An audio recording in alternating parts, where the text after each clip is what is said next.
This is Kyle Brust and Nortman, KBN on ESPN Wisconsin. Here's Kyle Wallace, Ben Brust, and Brad Nortman.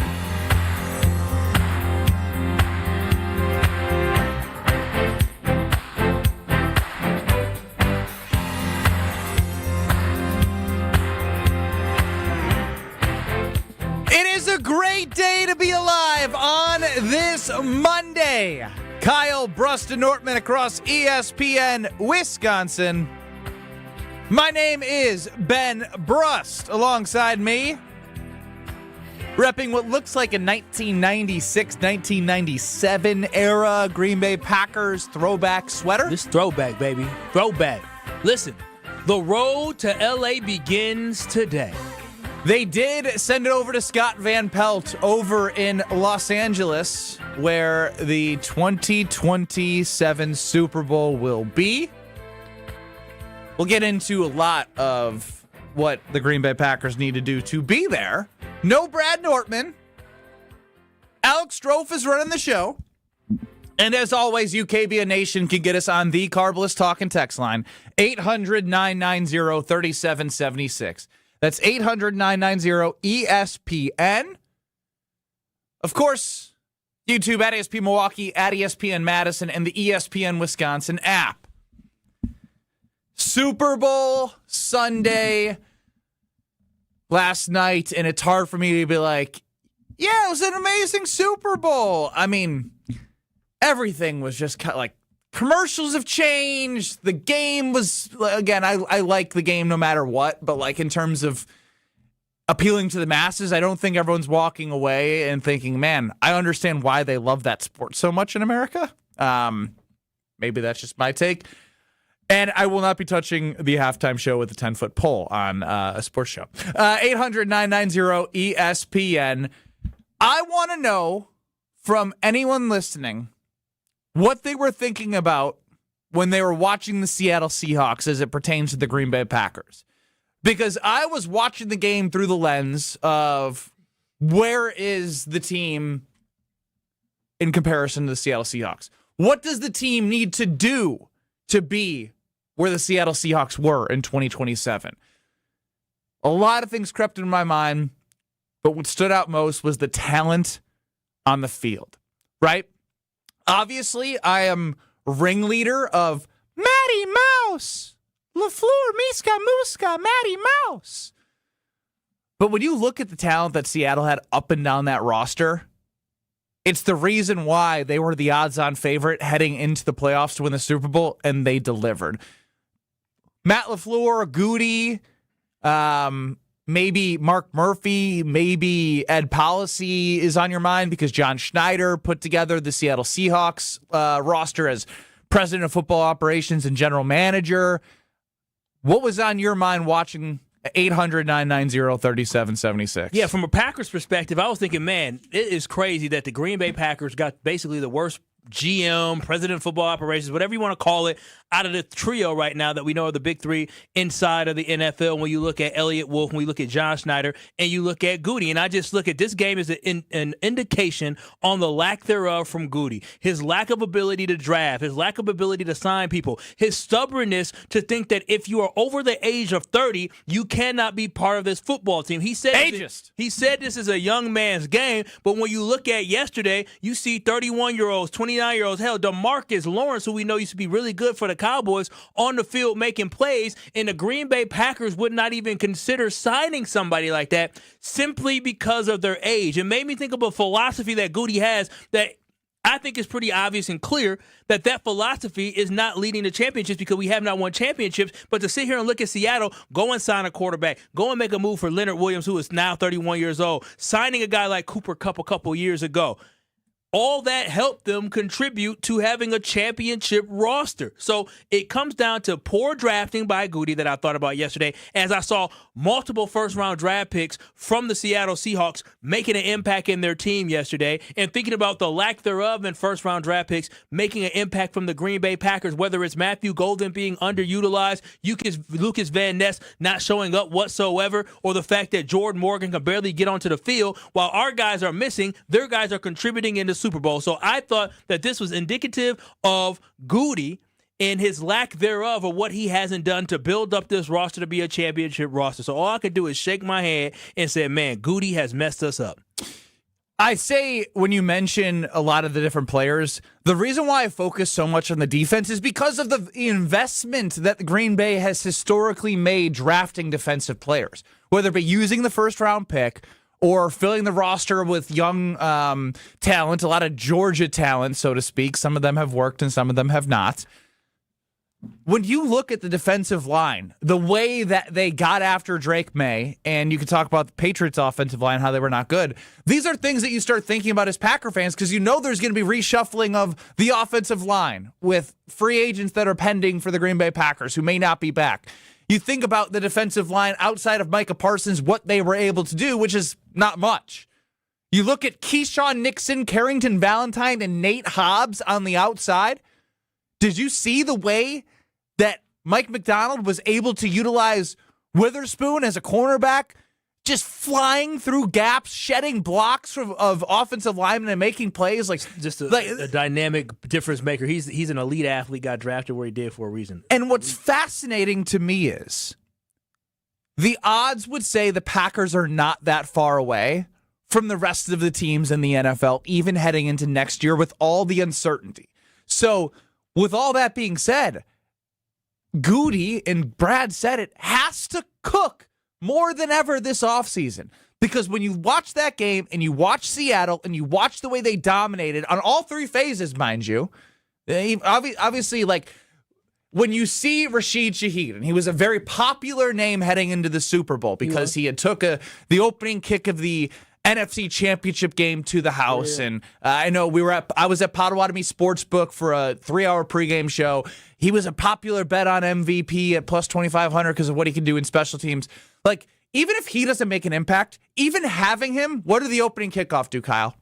They kicked it out the end zone. And it went to the 35. Yep. And so it's when you have every part of your team as a benefit to you and not a close your eyes and hope, everything matters. So although they didn't score a special teams touchdown, special teams helped them. Their field goal kicker made kicks. Jason Myers obviously was not Brandon McManus. Jason Myers he delivered set a record in amount of field goals kicked, and Collinsworth talked about it on the broadcast, and he was right.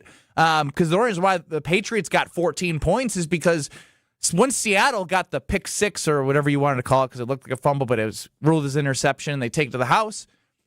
They sat back, and Drake May got to Ramondre, but if they didn't have to, like, it was a 3-score game. They knew it was done. There was like 5 minutes left. They're like, all right, go down the field. Yeah.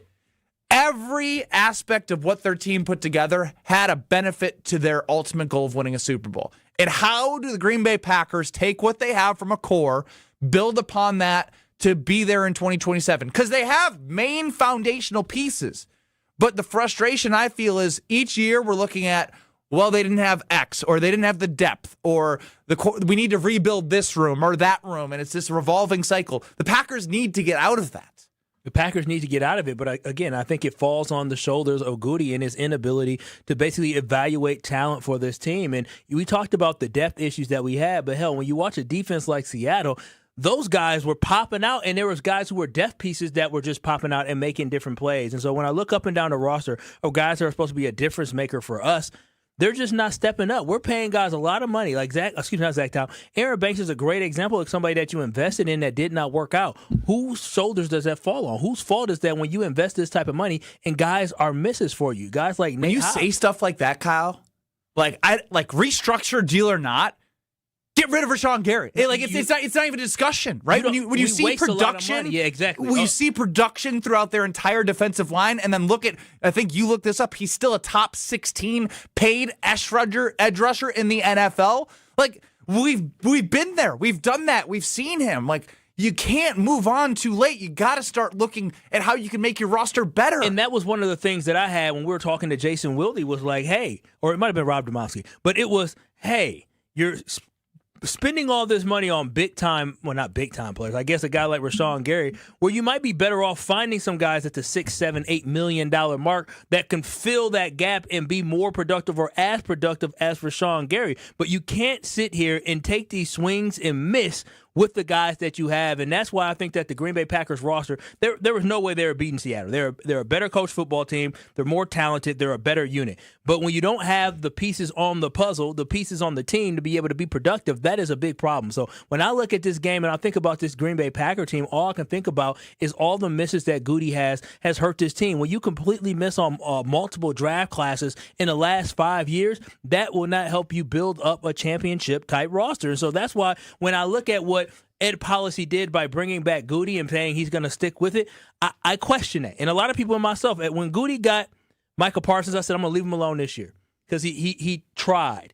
He took a swing. He didn't just try. Yeah, he took a big swing outside the norm of the Green Bay Packers organization. Thank goodness he took the swing, because if he didn't take that swing and Aaron Banks and Nate Hobbs are the results of your offseason, and that's a fireable offense. Because again, you don't get credit for trying. You don't get that. That's not results-based business. Exactly. And the results based off what he did outside of Michael Parsons were not good enough for this organization to take the leap that they needed to. So when I watched the game yesterday and I see guys on the field that are, rookies or second-year players or third-year players, but all drafted and developed by the Seattle Seahawks, all it made me do is shake my head and say, dang, I envy them. I wish we had this, and understanding where Schneider came from is like, man, he should be with us.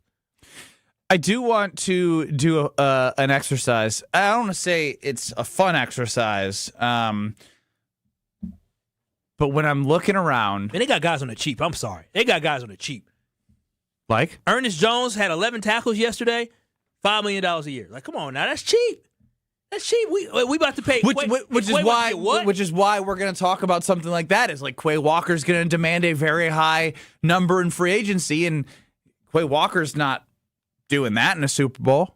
Quay Walker not doing that in a regular season. That is correct, too. Strofe, who are you thinking more of? Ed Policy, Goody, LaFleur, Love, specific players? Like, who was on your mind when you were watching Seattle specifically? It was Brian Gutekunst. I thought probably too much about Brian Gutekunst between last night. Did you dream about him after? No dreams, thankfully. Or nightmares, rather? I spent my entire morning doing some research on Brian Gutekunst that I think we'll get to at some point. But, look, John Schneider has probably solidified a Hall of Fame case for himself. It's not even a probably.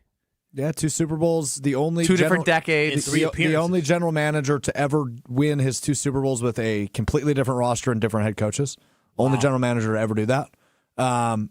Pretty sweet. And he's a Green Bay guy. Pretty sweet for them. Yes. I mean, sick job, Seattle. Green Bay guy, Ron Wolf's protege, beating Ron Wolf's son, ironically. So I got a lot on Goody, and I'm sad. You're sad. You're sad. What are you sad about? Is it if the only reason why you could be sad is if you believe that Micah Parsons is getting injured, stop them from being there. Well, but I think ultimately, I don't think that's the case. First off, you're not allowed to tell me how I can and cannot feel. All right, Homer. All right, Gen Z and Homer. Gen Z and Homer. Yeah, that's a normal. Doing mix. the same. Yeah. No, I think I'm sad because I'm 27 years old and I haven't spent Super Bowl Sunday watching my team since I was 12. Privileged Strofe. I've watched the Seahawks 3 times. I've watched the Niners 3 times. I've watched the Eagles, 3 or 4 times? Yeah, and that's again, the philosophy that Goody has is a failing philosophy. It's not, and I shouldn't say what is the philosophy? The philosophy for him is to stay young, draft and develop. But then here is the issue. Let me see if Don hits your issue. I set you up with that question for a reason. Go ahead. The Packers' motto has changed from draft and develop to draft and let go. Yeah, exactly. And I thought that was very clever. And that is the big, but you only let go of people that aren't productive, right? And the Green Bay Packers haven't gotten enough guys where they can draft and sign, where they develop them and give them the extension consistently enough. And so that has been the biggest problem for the Packers. And they haven't been able to bring in the reinforcements to elevate this roster. And again, the person who's in charge of developing and building a roster is one person. That's Brian Gutekunst. Ben Brust, Kyle Wallace, Alex Strofer on the show, no Brad Nortman. I want you to think right now to yourself, how many Green Bay Packers would be starters on Seattle? That's what I want you to think about. If you want to see how close they are, think about how many starters they would actually have. And you could basically eliminate the entire offensive line outside Zach Tom and then fill together the rest. You could probably eliminate, you could say Micah Parsons and then eliminate the rest. and then go, like, I'm just trying to make it easy for you. Because that, to me, is why this offseason is so big.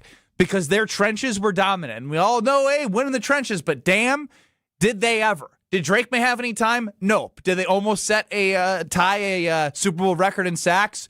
Yes, but they ruled it interception, so it wasn't. But the impact of their defense and the scheme and bringing guys, bringing pressure, winning with 4, they did it every which way, in which we've talked about this Packers defense is having to, when Jeff Hafley first got there without Micah Parsons, send 4 by dropping somebody back and sending somebody else. That's not just getting home with 4 straight up. There's a lot that needs to be done this offseason. Think about who would actually be a starter for Seattle that's on the Green Bay Packers roster. I want to hear from you. Next.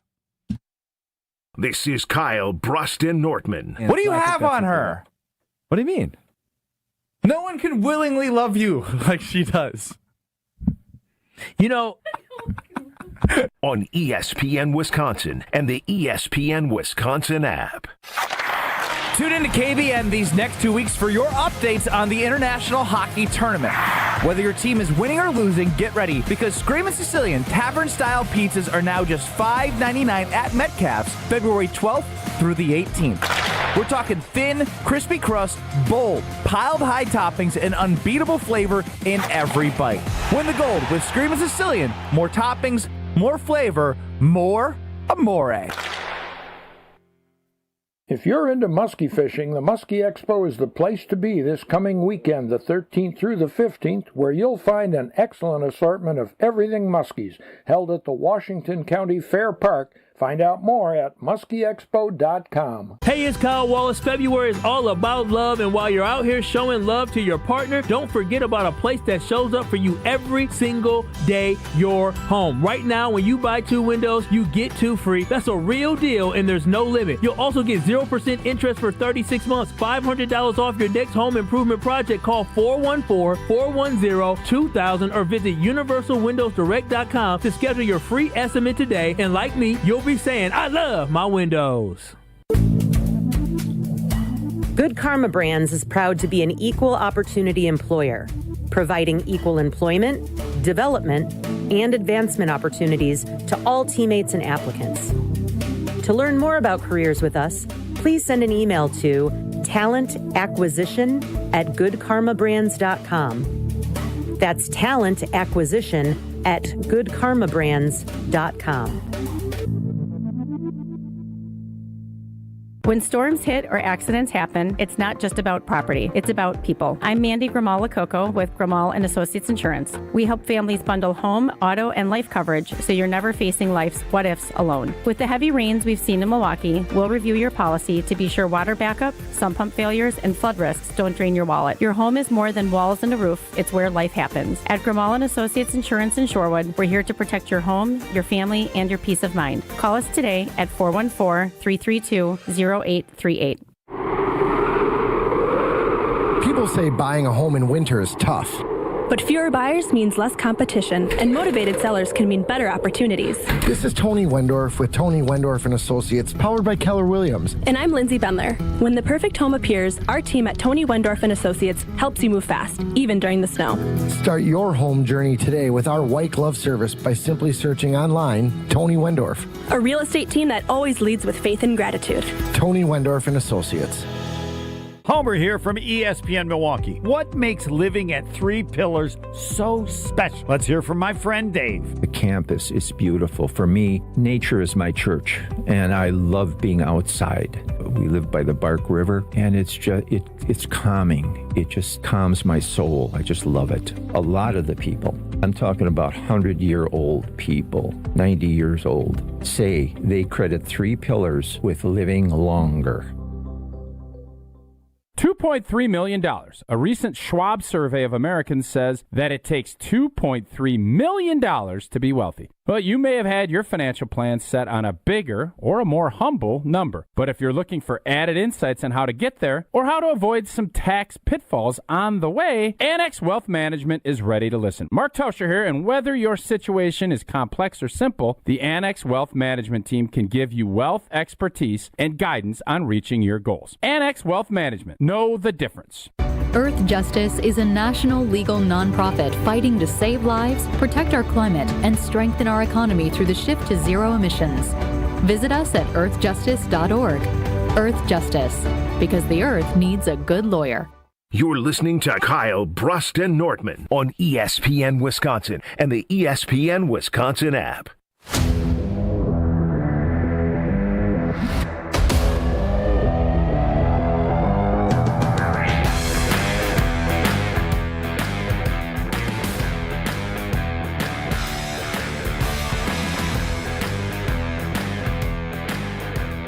Ben Brust, Kyle Wallace, Alex Stropes running the show. You, KBN Nation, at 800-990-3776. That is the Carbless Talk and Text line. YouTube at ESPN Milwaukee and at ESPN Madison. Of course, the ESPN Wisconsin app. Now, one other thing that I want to mention, I guess, to the question of what were you thinking about in the Packers lens when watching the Super Bowl? I said it, but I couldn't keep myself away from it. Mike McDonald, when you look at him, when the camera zooms in, that's a guy that builds culture. That's a guy that I just want to run through a wall for. You like the crazy eyes. I do. I like crazy. I like I want my coaches crazy. He just looked focused and locked in. He looked like a nice guy, especially when he said mob ties. I know he was for the culture. I liked him. When you look at Matt LaFleur, I feel nothing.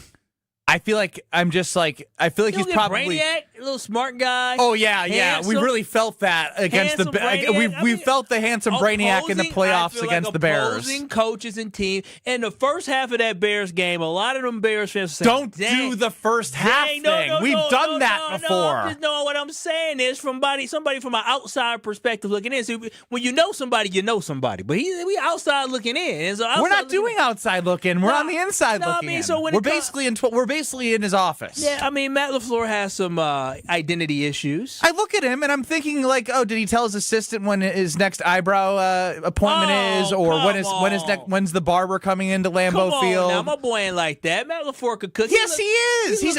But to his credit, if there was a barber where we were at that was as good as the Green Bay Packers barber, and I can get lined up and look good once a week, I would do it too. But we're regulars. We schedule 5 weeks out per haircut or whatever you do. You're going to stop taking shots at my coach. Because bro, I posed the question. You took shots at the GM, and my thing has always... The GM deserves shots. Well, that's your opinion. In my opinion, I don't trust Matt LaFleur, and I have evidence to not trust him. More than the general manager of the organization? Again... This is why I wasn't happy with status quo. You brought back the two guys that have gotten you to this point of stability that Ed Policy talks about. And I'm sure we'll hear from Strovis later on about Policy's perspective and nerd man, all the numbers into the research and data as to why Goody is not hit on his draft picks that have led you to this point. But also there is a coaching confidence that lacks that I know people feel. They have forgotten about it because time has passed and he's re-signed. But there's no way come January, if they are losing a big lead, how are people going to be able to live with themselves knowing that they were just one-day extension, boop? I mean, yeah, if he loses a big lead, yes. But, I mean, there's a lot of factors that go into it. But when I look at Matt LaFleur, I'm Team John Anderson. John Anderson says you can't show me anything until January. And you know why I agree with that? It's because we've seen him for 7 the regular years. Season, and we understand what it has been. And so I just trust and believe that Matt LaFleur is going to be able to continue to put this team in a position to be successful. And as we get better talent on this roster, as we have seen some better talent come on this roster, they'll be able to put them in a position to be successful. But I'm telling y'all this right now, the guys that are on this roster on that defensive line, specifically guys who you're expecting to have high output, aren't having high output, and that reflect. You can only do the most you can with the ingredients that you have. He can't cook up when the defensive line isn't good enough. He's not the defensive coach. They scored 6 points against the Bears. He's the offensive guy. He's the head coach. And so again, when I look at this football team, you have to make the most of what you have, and I feel like that is what Matt LaFleur has been able to do. Losing 5 games to end the season is making the most out of what he had. They struggled to finish games and to win games down the stretch. The game against when they were up 21-3, it could have been third stringers, and you could have coached the team to not let the Bears come back after seeing it 2 games prior. I appreciate the level of confidence that you have in me and my ability to adjust to although you're a mouse too that they had, but no, at the end of the day they blew it, and that falls on the shoulders of Matt LaFleur. But again, when you already have a lack thereof talent, then that's when you end up in the hole that you have. And so I truly believe that's why I am pointing and focusing on the players that the Packers have more so than the coach. All right, let's get to the players. Who do you have that would actually be playing meaningful starting minutes for the Green Bay Packers on Seattle? Not a long list. Oh no, not a long list. Even Packer backer Kyle is being realistic here. Even Packer backer Kyle. I mean, I think the obvious is that one thing I did leave out of yesterday's game with is that Goody got something right. He got our quarterback right, and Jordan Love, the development under Matt LaFleur has been fantastic. Jordan Love was clearly better than both those quarterbacks there in the Super Bowl, which gave me hope looking into this season that hopefully they can build a strong enough roster around Jordan Love where he can elevate us to a championship. And then I keep going down. You think running back? Nope, I'm going with Kenneth Walker. No. Dude, Kenneth Walker had 3 touchdowns in. Did you see Kenneth Walker? I thought he had a terrific playoffs, but if you look at how Seattle valued him throughout the season, it's clear Josh Jacobs would have been the starter on that team. Well, based off what he did, based off the explosion on the outside, don't get me wrong. He had a terrific that is the success that the Packers had pre-Josh Jacobs outside zone running. And I think he'll get paid this offseason, whether that's by Seattle or somebody else. But he only had 40 more carries than Zach Charbonnet in the regular season. Well, that was a decision that they decided to make how they wanted to be balanced. They didn't value him as much, and then Charbonnet went down, and he played great football. I'm not disagreeing with that. I think he was deserving. But you can say the running back position as a whole was better. If Josh Jacobs was also a Seattle Seahawks, Josh Jacobs would be the starting running back. Point blank. Period. Okay, yeah, that's your opinion and thought, but I think that I would take Kenneth Walker based off what I saw yesterday and with the fact that my running back was injured this past season. Palmy. Very palmy of you. Sure, very palmy of me. Offensive lineman, obviously taking Zach Tom. The rest of that, Zach Tom's the other them dudes, they can stay. Anybody on the Packers can stay. 4 offensive tackles. Micah Parsons and Xavier McKinney. But all I got is 1, 2, 3, 4. I got 4 guys. That's all I got. That's all I'm taking. And I love me some Evan Williams. I like me some Javon Bullard. I like Adrian Cooper, but what I saw yesterday was a team that was flying around and really good, and you add a safety like Xavier McKinney, that they're great. So when your nickname is the Dark Side, yeah, and they showed the dark side yesterday. Mob ties. What's the Packers' identity on defense? We don't have one.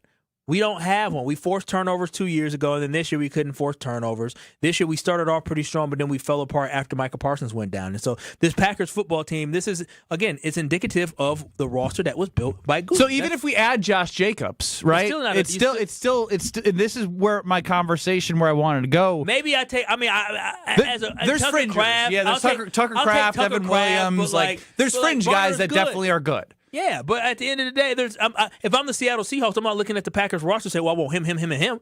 Hell, even after they're probably like, we don't even want Jordan Love because Sam Darnold was good enough, because they may not understand how good Jordan Love would be with an offense like that and a team like that, with an offensive line that's so good. I think they know what would be capable. I mean, JSN went crazy this year, and Sam Darnold was his quarterback. That's true. And last year, Sam Darnold did well with 2 great receivers. That is also true. So I guess what I'm getting at is when you say that about a championship team that we all just watched together on Sunday, well, not together, wherever you were, how the hell are they going to do this? I genuinely mean that. I genuinely am. I'm not like trying to be like they can't win a championship, because my thing is I still believe that the NFL is as wide open as possible, right? I think heading into next year, no one pops out as like a plus 200, like they're the odds-on favorite, that they are a heavy Super Bowl favorite. There's no dynasty that we're looking at right now. It would be very impressive if Seattle could do that again, but like Philadelphia, when you're paying, you went through some of these numbers, when you're paying guys a certain amount of money and then they win a championship, what did the Eagles do? They had a mass exodus of their defensive line after they won the Super Bowl, right? People want to get paid, and so you're going to see that with Seattle. It opens up the door after what was a missed opportunity for the Packers in 2025 due to a couple things, injury, end of game, all those different things. But I genuinely want to I don't know if I trust Goody to be the guy to build a championship roster with the amount of pieces they have to fill as a draft and develop team. And missing on Hobbs and Banks when he did his free agent signings. I think the biggest thing that Seattle got that the Green Bay Packers did is Seattle was able to develop their players from year 1 to year 2 under McDonald. One thing that when we played Seattle last year, I wasn't looking at Seattle like, oh man, that team that we just beat, that's going to be a Super Bowl contender. And so really it just takes guys being able to develop and get better. And so in this offseason, will guys get better? Is Goody going to be able to add some more pieces that can form together and become a great team? That's why when I look at this, I have a lot of optimism for this season. Just because the Green Bay Packers seem to be not as good as the Seattle Seahawks this year, and you take the clock back last season, none of us would have said, oh, we're going to be worried about the Seahawks going into this season. So that's why I do have a level of optimism is guys get healthy. Goody rights his wrong with some of the positions that he made a mistake with. He made a mistake with Nate Hobbs. He made a mistake with Aaron Banks. If he's able to right some of his wrongs, I do think this Green Bay Packer team can be there. I don't think the holes are gaping holes, but there are holes that have to be filled in order for this ship to sail. So on YouTube, this is exactly how I'm feeling, whoever you are out there. Feel far away from a Super Bowl, but top 5 in odds next year. So strange. And that's exactly how I feel. It's like it's wide open, but it feels far away. But there's a whole offseason, but you're calling Goody out, so we trust the guy that we're calling out from a player development and drafting standpoint to get the right guys to be there. Because again, they have foundational pieces. That is why they are in the top 5. They are putting respect on Jordan Love, Micah Parsons, Xavier McKinney, Evan Williams, Javon Bullard, Edgerrin Cooper, Tucker Kraft, Zach Tom. You have foundational pieces. How do you fill the rest with guys that make an impact that when you're not as aggressive as many other teams in free agency, will you have the cap space to do so? You don't have a first-round pick. You can't rely on drafting guys to step in right away and be look what Will Campbell, who was drafted to be the left tackle for New England, looked like against a really good defensive line. And that's my fear. Why is it that you can't count on 3 to 4 guys from your draft class to contribute right away? Every single season, if you're going to have... How many rookies are on Seattle? Seattle. Well, they have Gray Zabel. He started. He's the starting right guard or left guard. He did a great job. Nick Worry. He started at safety or played at safety. He seemed like he was everywhere as well. I believe Ryan Mills. He played. I don't think he started number 98. Again, didn't start. You named 2 guys. Contribute. The Packers need a lot. Well, I need contributions. That's what I need. But the Packers need more than contribution right now. See, the thing they is, need more solidified pieces. You said it yourself. They have guys above 30 on their team, and the Packers are scared to get guys who are 29. And so what a mixture. Because if their birthday, if they turn 30 in the season, you're like, what the hell? What a mixture. When you recognize that you don't have everything that you need from the past draft classes, you go in, you fill those voids by actually using what free agency is there for. It's a great tool to be able to build up your roster. Goody has to use free agency. When's the last time he used free agency to build a roster versus only bringing in 1 or 2 2019. guys? Exactly. He has to find a way to build up this roster and fill these holes. Gene in Sun Prairie, your takeaway from a Green Bay Packers standpoint watching the Super Bowl on KBN and the Carbless Talk and Text line. I'm really worried going forward because right now the Packers are not going to be able to beat Seattle next year, and they're not going to be able to beat the LA Rams, let alone the Chicago Bears. Whoa. And watching that game last night, now let me tell you why I'm really worried still. The Seattle was hitting on every cylinder. Their special teams were terrific. Their offense struggled, but they didn't have many turnovers, and the defense was lights out. When I watch the Packers special teams, I'm always holding my breath. I always think they're going to screw it up, and they usually do. So we have to make some changes. It looks very much like Goody is not going to get rid of, or Matt LaFleur, they're not going to get rid of Rich Bisaccia. They even said they think special teams are moving in the right direction. Correct. And as a fan, you think, oh my gosh, we don't even have dedicated people to receive kickoffs or punts. We're putting in people that have never done this before. It is a disaster, and we're just going to be stuck in the 7th position in the playoffs every year until we fix our special teams. And then the other glaring error is watching our defense play. You watch Seattle's defenders, they're always in the right position. They're always tackling. They're so aggressive and fast, and half the time it looks like our defense doesn't even really know where the play is. So there's just some basic Gene, I appreciate the thoughts. I can't argue against special teams. What I could argue against is the Packers' defense was fast, and they did get to the ball.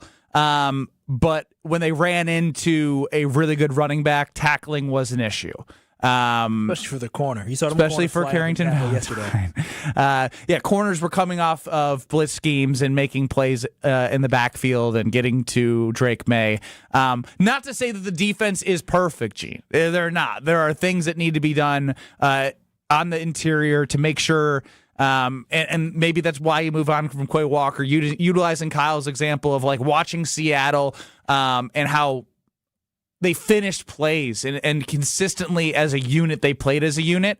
The Packers had to win with scheme, especially once Micah Parsons went down, and they did not win with scheme. And one of my biggest issues that I do have with this Packers defense, that's why I'm okay with moving on from Quay Walker, is that we don't have a leader inside that has an extremely elite high football IQ that can get guys in the right position and can recognize. It's not always about how talented you are based off your athletic ability. It's also how football savvy you are, and I hope with Jonathan Gannon coming in, they'll bring in a football savvy leader on the inside that can help lead this defense. 800-990-3776 is the Carbless Talking text line. I want to go over the Super Bowl odds because it's wide open to me still. It is wide open. The Green Bay Packers have a lot of respect. They're in the top 5 to win the Super Bowl next year. But when I share the odds, it will make you feel even better, but it will also make you question, okay, how do we jump into the we are one of the favorites? Because after 2 weeks last season, they jumped into one of the favorites. How do they do that throughout the entire season with depth and more? Next on Kyle, Brust, and Nortman. You're listening to Kyle, Brust, and Nortman. If I was as tall and as talented as you, if I could shoot as well as you could, both them teams would have won. Because you know what? You did a fake punch, you said, in the Rose Bowl? Yeah. And I would have did fake point. I would have took it to the house. I would have scored a dang touchdown. On ESPN Wisconsin and the ESPN Wisconsin app. Big news from Carbless. A fan favorite, and one of my favorites, Blood Orange flavor is now its own dedicated 4-pack. Crafted with real spirits for a true cocktail taste. Blood Orange brings bold, citrus-forward flavor with a smooth, premium finish. 0 sugar, 0 carbs, only 100 calories, and gluten-free. Now it's even easier to stock up on the flavor everyone keeps asking for. Look for Carbless Blood Orange 4-pack at your local retailer now. Once you try it, you'll understand why Blood Orange has earned its own pack. Carbless, bold flavor in every sip. Find it near you at drinkcarbless.com. Wisconsin homes ask a lot of their windows and doors. They need to be ready for anything year-round. At Pella Windows and Doors of Wisconsin, everything we do is built around quality and durability. You shouldn't have to make compromises to ensure you're comfortable at home. So right now, take advantage of 0% financing for up to 4 years. There's never been a better time to experience Pella in person and get all your questions answered. Join us at the NARI Spring Home Improvement Show, February 13th through the 15th at Wisconsin State Fair Park. Book your in-home consultation at the show and receive a free Design Works rendering. From design to installation, Pella's local experts are there to guide you every step of the way, helping you choose the right options for your home, your style, and your budget. Thanks to 0% financing for up to 4 years and our 10-year limited warranty, you can feel confident in your decision long after installation day. PellaWI.com. Certain restrictions apply. It's 2/28/2026. In 1987, the Bucks took on the world and changed basketball forever. At stake, basketball supremacy in the United States. Bucks versus the World, narrated by Charlie Behrens, is the new season of Behind the Bucks podcast, presented by Gallagher, your trusted insurance broker and HR and benefits consultant. It's the untold story of the 1987 McDonald's Open, when the Bucks became the first NBA team to face the Soviet Union. Listen now on bucks.com/plus, the Bucks app, the ESPN Wisconsin app, and wherever you get podcasts. When winter hits Wisconsin hard, SafePlow hits back. Founded by 2 locals who know winter inside and out, SafePlow delivers no-tolerance snow removal, meaning they're on it before, during, and after every storm for hospitals, retail centers, and all businesses that can't afford downtime. From small driveways to massive parking lots, SafePlow's dedicated team keeps your property clear, safe, and accessible, prioritizing handicap ramps and disabled parking every time. At SafePlow, they handle the blizzard, you handle your business. Serving Madison, Milwaukee, and all of southeastern Wisconsin. Book now at SafePlow.com. My overall experience with Gruber Law Offices has been phenomenal. The treatment was excellent. They will be supportive of you. They will listen to you. It was a great experience knowing that I had people to help me. I know I could count on them to do what I needed to get done. Experience with Gruber was great. They gave me my life back. It was amazing. He gets results. We know how to win. If you've been injured, call Gruber Law Offices. One call, that's all. Gruber Law Offices had my best interests at heart.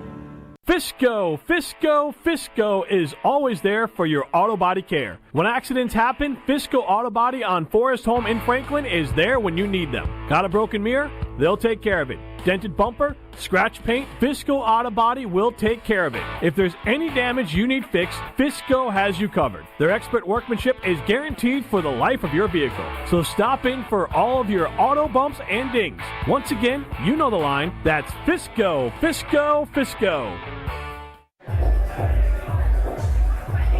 Here's a dose of reality. Driving under the influence of prescription painkillers is just as illegal and just as deadly as driving drunk. In fact, there are nearly 2,000 drug-related crashes every year in Wisconsin. Help prevent drugged driving, and let's achieve 0 preventable deaths on Wisconsin roadways. Driving on pills kills. Sponsored by the Wisconsin Departments of Health Services, Transportation, and Justice. You're listening to Kyle, Brust, and Nortman on ESPN Wisconsin and the ESPN Wisconsin app. What was your main takeaway for the Green Bay Packers watching the Super Bowl last night? 800-990-3776 is the Carbless Talk and Text line. We're going to hear from Strovis, a part of Brad Nerdman's Nerd Man, coming up next, so make sure you stay tuned for Alex Strouf's numbers. And is anybody saying the Packers are going to be in the Super Bowl next year? Because I'm very concerned about the lack of confidence. Well, no, that's why we're open to all thoughts and opinions. And again, I want to make this clear before I take this call. What may sound harsh about the Green Bay Packers is putting them at a standard of wanting to win a Super Bowl, which is not easy, right? It's not easy. By dissecting how the Packers win a championship next year doesn't mean they're going to be bad next year. It means they're going to be a good team. They're going to make the playoff. But do they have enough to be what Seattle was last night? Let's go to Robert in Pewaukee. You're up on the Carbless Talk and Text line with KBN. How you doing, guys? Thanks for taking my call. Absolutely. And on a Monday, you're all feisty and bagging on the Packers. I disagree with you. I mean, is Seattle going to be who Seattle was next year? Probably not. Philly wasn't who Philly was last year. And, it's a crapshoot year to year. But if you look at consistency throughout the years, I'll take the Packers and the way that they run their organization over a hell of a lot of teams in the NFL. I mean, John Schneider did not win a Super Bowl last year, did he? So Robert, I agree with you. I agree. Seattle is not going to be the same way Philly, a bunch of guys went and got paid. But the question is, when you have the same leadership who's gotten you to the 7 seed the last 3 years, are you able in this offseason to trust the people to make those right moves? Consistency, they're going to be around. But it's been 15 years of the Packer way that hasn't gotten them to a Super Bowl. Well, again, only one team can win the Super Bowl. Let me ask you this, guys. If you don't win the ratings for your slot, or your radio station doesn't win the ratings for every slot, do they fire you all? And if you do it year after year, do they fire you all? Do they fire the sales rep who doesn't exceed his quota by 1,000% every year? I mean, does a company do that? Well, 7 years straight, I will say, and listen, I'm Team Packers, but 7 years straight of having this. If we had 7 years straight where we did not meet our quota, did not hit goals, weren't moving the needle whatsoever, and they expect us to be a championship caliber broadcast, then there will probably be a conversation about moving on. I mean, but that's life, right? Isn't that work? Isn't that what happens in the business? Happens to teams all the time, and coaches, and that's why all these coaches get fired all the time. And again, Robert's stance isn't wrong. No, not at all. It's very, it will bite to the apple. Yeah. Eventually, will break through. But when you have 2 Hall of Famers and 2 Super Bowls with them and a really good organization, and you call it Title Town, like, there's an expectation that every year you want to be winning the Super Bowl. And when you are a 7 seed, it's okay to look at your organization and think, what is maybe the missing link as to how we haven't won the division since Jordan Love and Matt LaFleur have been running the offense and being the core foundational pieces of this team. It's easy. Getting the best players that you can despite what their age is. I mean, at what point, when did 30-year-olds become like, oh, no, a 30-year-old football player means he's never going to be able to make an impact? No, I mean, listen, yes, people start going downhill at some point in their 30s, but when you're talking about just absolutely not signing guys in their 30s because it goes against what you believe, I would much rather sign a 30-year-old to a 4-year deal where I know I'm going to get 2 outstanding years out of them that could get me to a Super Bowl than trying to draft somebody to fill the gap who's going to take 2 years to learn, and then after that, I don't know what I'm going to get. And to use the example right now, we know what we're getting is making decisions on if it's the right thing to pay Quay Walker, if it's the right thing to move on from Rasheed Walker. Is it right to get Sean Ryan if his value's there in the marketplace? Like, that's the game you're playing. It's not, oh, yes, Eric Stokes, the first-round draft pick at corner, he's having a season in which we have to sign him. It's all right. We'll move on for him for pennies and see what we can do in the next draft. And it's kind of this vicious cycle that they need to break to again. It doesn't mean they're not going to be what Robert's saying. They're going to be. But how do you get out of that cycle? Yeah, and that's the thing that I think Goody really fails at is Goody does not understand that sometimes it takes outside voices and guys who have been around the block before to be able to help your football team. And when you look at it, and again, I like to refer to a couple different things, but DeMarcus Lawrence, they talked about on the broadcast what he was able to bring to Seattle. Now, did DeMarcus Lawrence have a 12-sack year? No. But did he bring a sense of veteran leadership to a football team that helped them get to this point where they're at? Absolutely. I look at a guy like in Denver where Dre Greenlaw got signed. Was he healthy all year? No. But did he bring a level of veteran leadership to the Broncos that got them to a place of an AFC championship game? Absolutely. And so we sit here and we look at Goody and look at the fact that he always wants to be the youngest team in the NFL, where in reality, the youngest team in the NFL ain't the teams winning the Super Bowl. We looked at that statistically speaking. When you're the youngest team in the NFL, you're not going to win a Super Bowl. So you have to deviate from what you believe, and you have to make those deviations count. And right now, Goody's not making enough of them, and he's definitely not making them count consistently. We're so fortunate to have Alex Strofe producing the show because I'm hearing great reviews from Mr. Irrelevant at 12:30 with Alex Strofe and Josh DiMaggio on YouTube at ESPN Milwaukee and at ESPN Madison. Apparently, he used this data, and it was a roaring success, according to Josh DiMaggio. I didn't use the exact data. So you're going to switch it up a little bit for us. Well, I used some of the examples in a different argument I was making.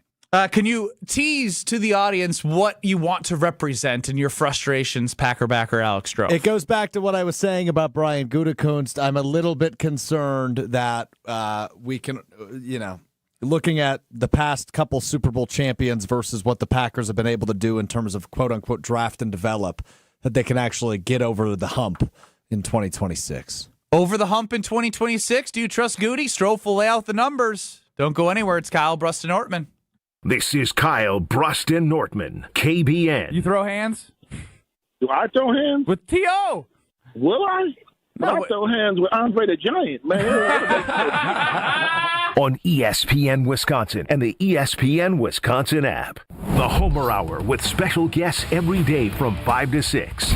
That's why I said the toughest part to me for the Packers is that the division is, I think, better than it's been. The best 60 minutes of your day happens on the Homer Hour. So the issue is, and I'm working on the T-shirt right now, this season is very simple. Good guy. Got to win the damn division. Weekday afternoons from 5 to 6 on 94.5 ESPN, the ESPN Wisconsin app, and ESPN Milwaukee on YouTube. If you're into muskie fishing, the Muskie Expo is the place to be this coming weekend, the 13th through the 15th, where you'll find an excellent assortment of everything muskies, held at the Washington County Fair Park. Find out more at muskieexpo.com. With your Saganiac Plenty Marquette recap, I'm Will Summers. The Golden Eagles secured a National Marquette Day win, defeating Butler 70-55. Freshman Adrian Stevens had a career game, knocking down 6 3-pointers. Senior Chase Ross led Marquette in scoring with 19 points. Here's head coach Shaka Smart after the game. We also want to win every other game, so it's just this kind of weird feeling. But the guys hung in there when we had that rough stretch and then kept kept defending, and that's going to give us a chance to win any day. The Golden Eagles will now head out east to take on Villanova on Tuesday. Medicare can be confusing. It can be a lot to consider when you just want medical and financial security. WPS Medicare Supplement Insurance keeps it simple. You have the freedom to see any doctor in the U.S. who accepts Medicare. Planning on moving? Your plan moves with you. Can't get much simpler than that. Call Saganiac Planning, 262-783-6161. WPS Medicare Supplement Insurance. The intent of this advertisement is solicitation of insurance. Contact may be made by the insurer or a licensed agent. Neither Wisconsin Physician Service Insurance Corporation nor its agents nor products are connected with the federal Medicare program. UW Credit Union presents the Student Athlete of the Week, supporting local student athletes as they grow on the field, in the classroom, and in the community. UW Credit Union is here for every you. Learn more at uwcu.org. With your UW Credit Union Student Athlete of the Week, I'm Will Summers. This week's UW Credit Union Student Athlete of the Week is Beloit Memorial Senior Guard Amari Herford. Herford was named one of the 10 semifinalists for the WBCA Mr. Basketball Award, recognizing him as one of the top senior players in Wisconsin. The honor comes after another dominant performance where Herford poured in 41 points in a 93-29 win over Milwaukee Riverside. He recently crossed the 2,000-point career milestone and has been one of the most productive guards in the state all season, averaging 37.1 points per game. The 6'2" guard also contributes 9.1 rebounds and 5.9 assists per game, consistently filling up the stat sheet night after night. Herford's play has helped Beloit Memorial surge to a 14-2 record as the Knights continue their push toward the postseason. Congrats to Amari Herford, your UW Credit Union Student Athlete of the Week. Two hearts are interlinked, intertwined, permanently connected like two links in a chain. The perfect symbol of a lifetime commitment. One of the hearts is silver white. The other is silver pink. And each of the hearts is inlaid with tiny little diamonds that glitter like stars on a clear winter night. The interlinked hearts are hanging on to each other as they dangle on the end of a chain. Another perfect symbol of having a life partner. It's not only the perfect symbol of a lifetime commitment, it's an incredibly beautiful diamond pendant. Just $238. The Kissing Hearts diamond pendant is part of the Kissing Hearts collection at Kessler's. Even though it's just $238, it's still one of the most expensive things in the collection. I'm buying the two-tone Kissing Hearts cross. The mother and child is spellbinding. There's a Kissing Hearts ring. Kissing Hearts earrings. And 19 other Kissing Hearts pendants. Happy Valentine's Day. Happy Valentine's Day. To find the Kesslers nearest you, visit KesslersDiamonds.com.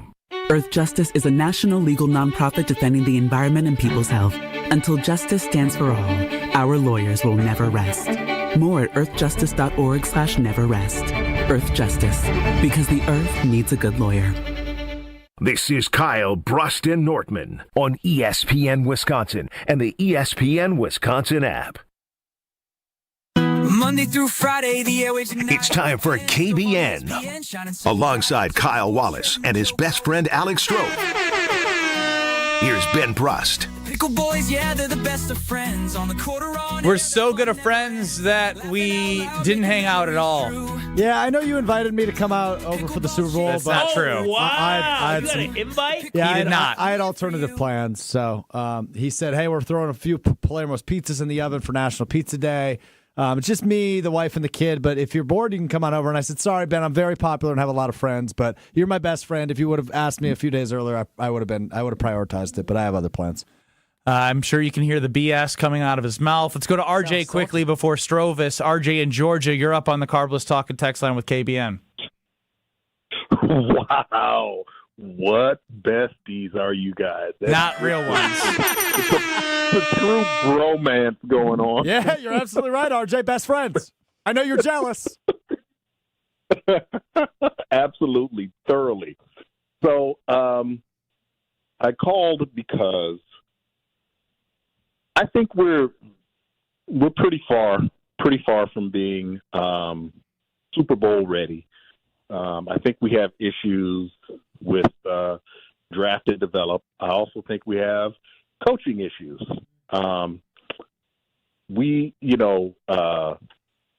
Matt LaFleur, I think he's a pretty good offensive mind in a lot of ways, but when it comes to head coaching, when it comes to situational football, we have a 7-year history that we can look at and see that it's been a problem.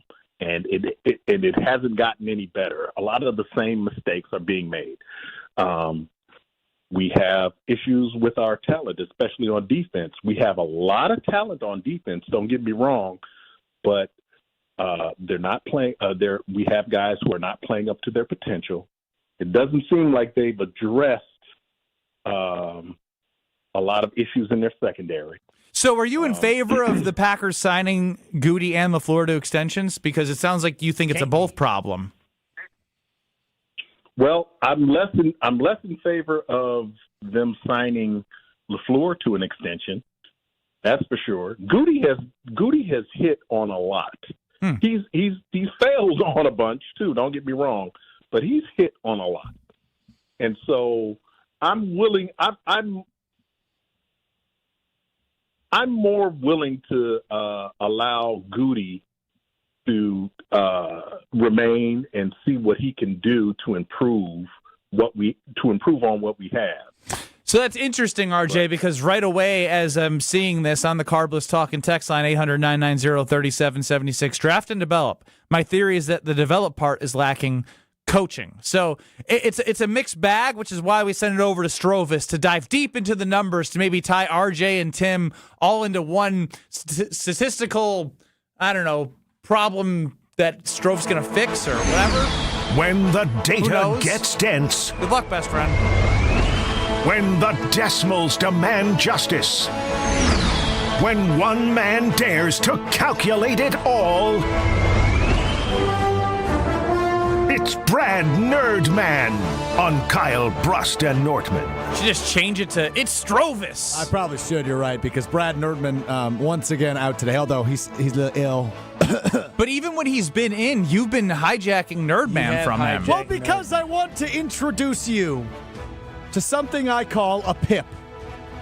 Performance improvement plan? Different PIP, not picture-in-picture either. A playoff impact player. Oh. Somebody that is a difference maker when it comes to the postseason. Now, for the second straight year, the NFC has been home to the Super Bowl champion, and neither year has it been the Green Bay Packers. Thank you. Since 2023, when Jordan Love took over as the quarterback of the Green Bay Packers, and Brian Gutekunst had, at the time, his biggest offseason yet, he was looked at in the face by Matt LaFleur and Mark Murphy and said, Brian, it is a new era. This is your rebuilding year. But can you exceed the expectations, which they did? So I want to look at the premier draft selections since the 2023 NFL draft, which are the first and second and third round picks, the first 2 days of the NFL draft. Big days. Big days. First 2 day picks. Now, comparing Philadelphia to Seattle to Green Bay, we'll do it slowly. Green Bay, of those three teams, has made the most selections in the first 2 days of the NFL draft since 2023. Goody loves them picks. They're a draft and develop team. They love those picks. They're not going to have a first-round pick each of the next 2 years. I have identified three, as of right now. Let's say some of these guys can eventually grow into PIPs, playoff impact players. But I have identified 3 of their 12 first 2 day draft picks over the course of the last 3 years as PIPs. Tucker Kraft, who was injured, Jaden Reed, and Edgerrin Cooper. Could Matthew Golden eventually become a PIP? I think yes. Could, say, a Lucas Van Ness maybe become a PIP? Maybe. Could Tyron Hopper be a PIP? We'll find out. But as it stands right now, I have only those 3 as PIPs. Edgerrin Cooper, Jaden Reed, Tucker Kraft. With 12 picks, 3 PIPs, that is a 25% hit rate on PIPs in the first 3 rounds of the last 3 NFL drafts. A lot of Pips, man. I'm thinking of Gladys Knight now. I don't know what that means. In the Pips. Gladys Knight the Pips. Is that their band? Yes. Oh, I didn't know that. You know who Gladys Knight is? I do know who Gladys Knight is. I didn't know her band name, though. I'm not super familiar. Let's move on to Seattle, who won the Super Bowl. Seattle has 10 first, second, and third round picks over the last 3 years. I have 6 of them as PIPs. 6 of 10, that's a 60% hit rate. Their first round pick this year was Gray Zabel. He received 2 first place votes for Offensive Rookie of the Year. He's an offensive lineman. For 2 first place picks. Second round pick, Nick Emanwari, their defensive back. Had 81 tackles in the regular season, third on their team, 4 pass deflections in the postseason. Good. Byron Murphy. Very good. Was a first-round pick last year. He had 2 sacks yesterday in the Super Bowl. Devon Witherspoon. Oh, he's a stud. 17 tackles in the playoffs. Had a sack in the Super Bowl. He was all over the place. And maybe you've heard of a guy by the name of Jackson Smith and Jigba. Offensive Player of the Year this year. He was a first-round pick in 2023. Oh, and by the way, Zach Charbonnet, who was injured, but still qualifies as a playoff impact player. Big part of why they were so successful this year was a third-round pick in 2023. 60% hit rate for Seattle the last 3 years versus a 25% hit rate for Green Bay. Let's go to the Eagles' pips. They have the least amount of picks in the first 3 rounds the last 3 years. Philly does. And they have the best percentage. Cooper and Quinion. 75% hit rate. And prior, if we just did 2023, 2024, 100% hit rate in the first 3 rounds. Let's just roll through them quick. You're right. Quinion Mitchell, Cooper DeJean. Quinion Mitchell, the year they won the Super Bowl, 2 interceptions in the playoffs. One against Jordan Love and the Packers, one in the NFC Championship game against Jaden Daniels. Cooper DeJean had a pick 6 in the Super Bowl that they won last year. Jalix Hunt had a sack in the Super Bowl they won. How about Jalen Carter? 2 sacks and a forced fumble in the divisional round in the Super Bowl they won. They got lucky you fell to him. Nolan Smith had 4 sacks in the playoffs last year. 4 of them. And Tyler Steen, a third-round pick, has been their starting right guard. 6 of 8, a 75% pip rate. So in all of this, a brand new stat, a playoff impact player. The Packers' most picks, least pips. And that's why they're so far away, because draft and develop hasn't been working. So for 3 years, you can ask, hey, is this a talent evaluation issue up top with Goody and the scouts, or is this a coaching issue with Matt LaFleur and his fellow coaches? But I think the safe evaluation through 3 years, fellas, is it seems like the answer is both. An evaluation issue and a coaching issue when it comes to these premier draft picks in the first 3 rounds in the first 2 days of the NFL draft. Only 3 pips out of 12 picks the last 3 years. That's not good enough. It was, I'd give you a good job there. That was good. I got a nice rebuttal. It was also very distracting because Robin Madison chimed in on the Carlos Talking text lines. Could they be an STD? A special teams disaster. They are indeed an STD. Special teams disaster. I don't want nothing to do with STD. In either way. I got bad news. You got the biggest STD in the NFL. Special teams disaster. Rich Pisaccia. Gross. Crawling with lots of STD players. Special teams disaster players. STDPs.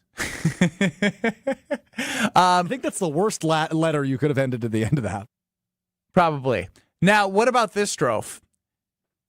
As much as we're giving Goody a little bit of flack here for his pips, his playoff impact players in the first 3 rounds. Yes, lack thereof. What about his VIPs,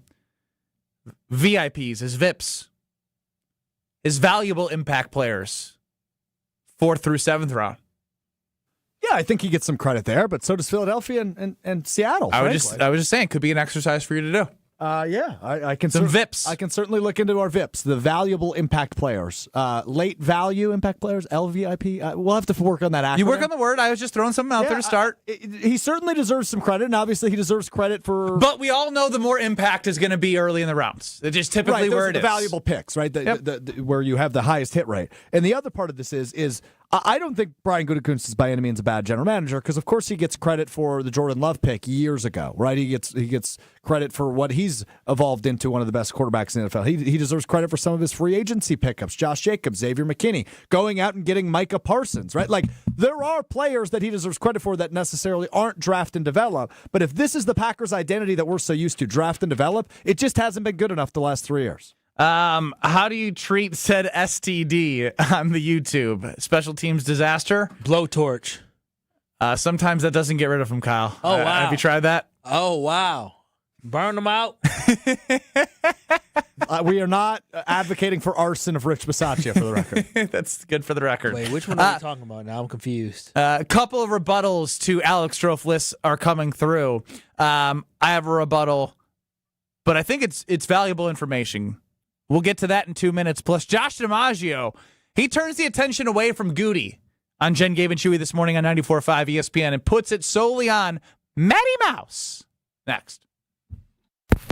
Grab the dial and crank it up, baby, because Potawatomi Casino Hotel Milwaukee is spinning its Winning Hits collection. Over the next 3 months, you could win a share of over $1 million in prizes. On top of thousands in cash and reward play, you could win one of 3 new Ford vehicles in the grand finale drawings on March 27th. Just play with your rewards card to earn entries. Press play on the Winning Hits collection, only at Potawatomi. More info online. Must be 21 and a rewards member to play. It's a great time to win the ultimate Valentine's Day prize, courtesy of Welke's Milwaukee Florist. To register, go to welkesdatenight.com or the ESPN Wisconsin app and click on the contest page for your chance to win a bouquet of flowers, candles, chocolates, rose petals, a $100 gift card to Bartolotta restaurants. You can also win a Milwaukee basketball game where they take on Toronto on February 22nd. Register to win this Valentine's Day, courtesy of Welke's Milwaukee Florist through February 12th. Go to welkesdatenight.com or the ESPN Wisconsin app. My husband's an animal in bed. Well, you know. Not in the fun way. Think warthog. With a chainsaw. Snoring and sleep apnea affect over 90 million people, and 1 out of 4 couples sleep in separate rooms. Advent can help. We've been Milwaukee's one-stop solution for nasal congestion, snoring, and sleep apnea for over 20 years. Unlike many other practices, we focus exclusively on these conditions, so you get comprehensive care under one roof. Advent's unique approach can help you breathe and sleep better, and many avoid a CPAP. Plus, most insurance is accepted for our effective 20-minute in-office treatments. Hey, the only animal you want in your bed is your dog. Advent. Sleep better. Sleep together. Learn how you can improve your life at adventknows.com. Hey, this is Homer. You're listening to the home of Marquette basketball. 94.5 ESPN is WKTI and WKTI HD Milwaukee. A locally owned Good Karma brand station. Broadcasting live from the Gruber Law Office's One Call That's All studio at the Avenue in downtown Milwaukee.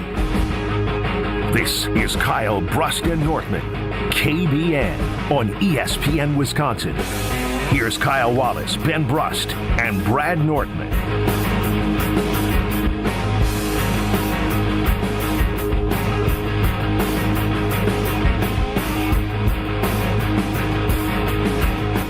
It is National Pizza Day here on Kyle Brust and Nortman across ESPN Wisconsin.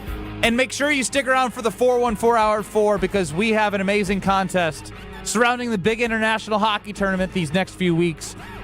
12 contestants we're going to have are going to win a Palermo's prize pack and a country to cheer on. And if one of our contestants' country wins it all, they'll take home the grand prize, courtesy of our friends at Palermo's. And whether you win or lose, Pick and Save and Metro Market have BOGO. So hurry up and go get those. But stay tuned for National Pizza Day here on Kyle, Brust, and Nortman. I guess continuing off of Strofe's PIP list analysis, performance or playoff impact players that are drafted in the first 3 rounds by the Packers in comparison to the Seattle Seahawks and the Philadelphia Eagles. Did you or did you not look up where each player was drafted in the playoff? Are you listening? Or are you texting? What's going on? I'm listening. Because I'd like to know if where the Packers select their players is where that is in comparison to the first 3 rounds for the other teams. Oh, well, the Eagles definitely. So you want me to compare the rounds 4 through 7 as well? Just 1 through 3 right now is what we're going off of. You're saying the Packers are hitting on like a 33% clip of 25. the first 25% clip the last of 3 years. Playoff impact players in the first 3 rounds. I want to know where the Eagles and the Seahawks drafted their playoff impact players. Well, I can in the first 2 rounds. I don't understand the question. Well, he's trying to say, the Packers in the second round got Edgerrin Cooper at 45. Did the Eagles get Nolan Smith at like 37? Jalen Carter was 10, I believe, in that same draft. Who did they draft? I think that's important context because obviously the higher up in the draft you pick, the more likelihood it is you hit somebody. Lucas Van Ness was 13. Rashawn Gary was Gary's not in these last 2 years, though. I'm just saying, we can nitpick and try to figure out when the Green Bay Packers had their chance to get Pips. The pips didn't work out for them. So that's why I think when I look at this, you can go even deeper. The Green Bay Packers, when you look at some of these draft classes, outside of 2023, I'm talking about what are guys doing after they leave the Packers. That's what I want to know, because if you say he missed on it or you say it's development, people say, oh, it falls on coaching. Okay, well, did any of these guys go somewhere and flourish and thrive after they left Green Bay? And if you look up and down from all these draft classes from 2018 probably to about 2023 for them, most of these guys did not flourish after leaving the Green Bay Packers, right? You look at a Darnell Savage. The last time we saw Darnell Savage, what was he doing, fellas? He was in Jacksonville, and then he was in Buffalo. And what happened in the game against Buffalo? Nothing Somebody good. got hurt, and he came in within 2 plays. He allowed a touchdown pass. And so Jay Sternberger, somebody drafted in 2019. Last time I saw him. You're going way back now. But he was in the USFL. I'm just saying something. Josiah DeGuara, A.J. Dillon can barely see the field. I'm just saying when you're talking about the first through third round, Amari Rodgers. He's sitting on the couch. You're going too far back now, because I think it's important to look at. No, it's a trend, though, Ben. I get it. It's a trend. So we can look at the last 3 seasons and say, well, no. It is a trend when you look at the last 3 years. Finally, when you get to 2022 is where you finally have some guys to write home about. But outside of that, it's not good enough. And you look into the so the last couple of years, he's been better. But the years of the guys that are supposed to be in year 5, 6, 7 for this team, right? The draft class that Elton Jenkins came in with, the guys who could have been part of the foundational pieces of this roster, you're only talking about Rashawn Gary and Elton Jenkins still contributing on this team. And when you go year after year and you have a whole bunch of guys 1 through 3 that aren't contributing, that is a problem. The reason why the Packers finally were able to turn it around is because Goody hit gold in 2023, where he did a good job drafting Jaden Reed, Tucker Kraft, Luke Musgrave, even though he has his issues. But that was a good class that helped build up this roster. But they're not ready to be impact guys to make a big difference. So for me, he's talking about PIPs, PIPs. I'm thinking of RSIPs, regular season impact guys. That's what I'm looking for. That'd be our SIGs, regular season impact guys. Players. Okay, I'm sorry. Players. RSIPs. You're so annoying. So that's why we're best friends. Semantic guy. But no, that's the issue that I have. That I agree with Strofe. You don't have enough guys that are impact players in the playoff, but you don't have enough guys that you drafted early that are impact players in the regular season. Because the regular season, as we all know from the last 3 years, going as a 7 seed is a near impossible route to winning a championship. It is, but when you draft a guy at 13, that guy should be contributing to this roster in a major way, and that's not happening. That's not happening. And the Packers don't have a lot of swings at the 13th pick because they just don't bottom out. They don't suck too often. And so when you have that, you have to be able to capitalize, and the Packers did not capitalize, and that is a reason why their defensive line struggled. Now, imagine if Lucas Van Ness lived up. Hell, if he was Will McDonald. Or Christian Gonzalez. Yeah, you're having a whole different conversation. Or JSN, I think, in the same draft. He was. I'm just thinking on the defensive side. It's like the first four guys after. If you find a way to hit on one of those guys, you may be having a different conversation of how deep of a run this team makes. If you're able to get a Will McDonald who can get pressure on the quarterback, so now Micah Parsons ain't the only one that gets there. If you're talking about getting a guy like a Christian Gonzalez that can lock some guys down, so that means when you move on, we have to watch Keyshawn Nixon. Yeah, you got. We have to watch Keyshawn Nixon, and so that's why Carrington Valentine gets stiff armed by Dallas Goedert and Derrick Henry all the way to Mars. And so that's why when I look at this and I hear Strofe say this, and you talk about the playoffs, I just want guys to perform during the regular season, and that's why I put a lot of this on Goody, and I don't put it on the floor of lack of development of guys. When guys leave your roster, you see the lack of development if they leave and they go somewhere else and they shine. That has not been the case for Goody, and that has not been the case for Matt LaFleur. If they did not work out in Green Bay, they did not go somewhere else and become a superstar. And the one guy that just got a big old contract after he left didn't make it out of he never made it to the actual 53-man roster for the Green Bay Packers, and that's when you look at the offensive lineman whose name Cole Van Lanen. Cole Van Lanen. That's it. Justin, speaking Kyle's language on the Carbless Talk and text line, I think the first round philosophy needs to change. We seemingly draft on measurables in the first round and try to hit, rather than draft players that dominate in college. And that's you have at a certain point you have to stop drafting for potential. You have to stop drafting for potential, and you have to draft guys that displayed in college that they're ballers. The Packers, when they drafted some guys that were ballers in college, like a Evan Williams, what did it translate to? 4th round pick didn't matter. Edrin Cooper, another guy who was an absolute baller. Tucker Kraft, baller. Those guys were ballers in college, and then it translated to the NFL. When you draft guys in the first round based off of a potential, like a Jordan Morgan, like a Quay Walker, like a Lucas Van Ness, what happens? They haven't been able to work out. And so the Green Bay Packers definitely need to start drafting for guys that can contribute instantly on this roster if they want to build a championship, and they want to make sure that this 2026 draft class matters. Strofe has left the show to continue to text back and forth with Josh DiMaggio about the validity of his PIPs list. All I said was, Josh, you're just not a PIP. That's all I said. Josh isn't a PIP. Josh DiMaggio is trying to nitpick my PIPs. And I said, Josh, you're just not a PIP. That's all I said. That was all. It was 4 words. Josh, you're not a PIP. That's 5 words. Well, and Josh defending, I feel like when he's going back at you, which he may have some validity to it. Going back, Zach Charbonnet isn't a PIP. He's not. I mean, he couldn't impact the playoffs because he tore ACL in the playoffs. Yeah. But beyond that, I mean, he's a power goal line back.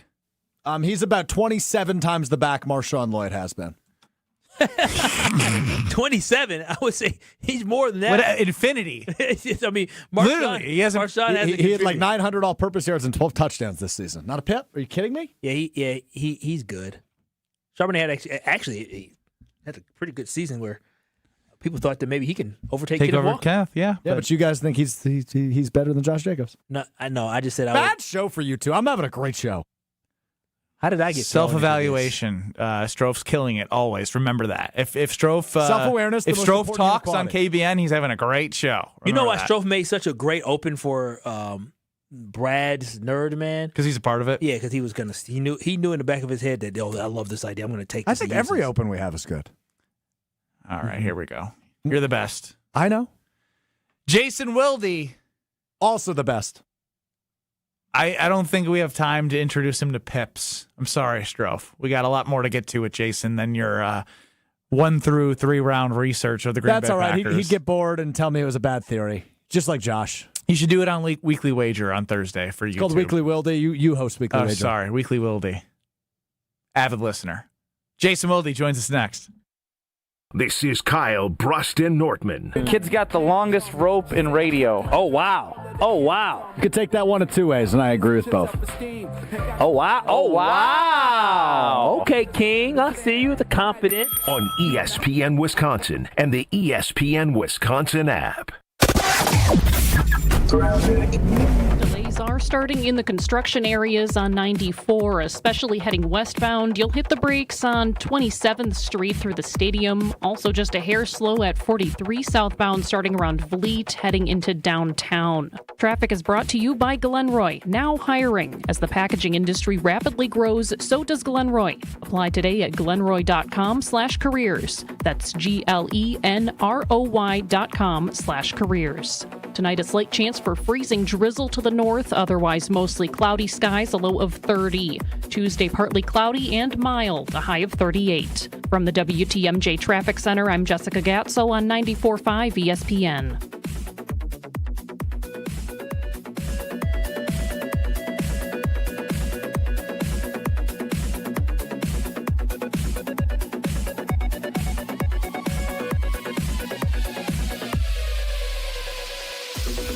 On this show, it's always football season. I'm not overly concerned because it seems as if Green Bay's not overly concerned. Wilde and Tausch, presented by Pella Windows and Doors of Wisconsin. Everybody over there feels like this team was there. We got short-circuited with injuries. We have the right staff, we have the right people, and we have the right players. We just need to stay healthy, and we'll be champions. Weekdays from 9 to noon on 94.5 ESPN, ESPN Milwaukee's YouTube channel, and the ESPN Wisconsin app.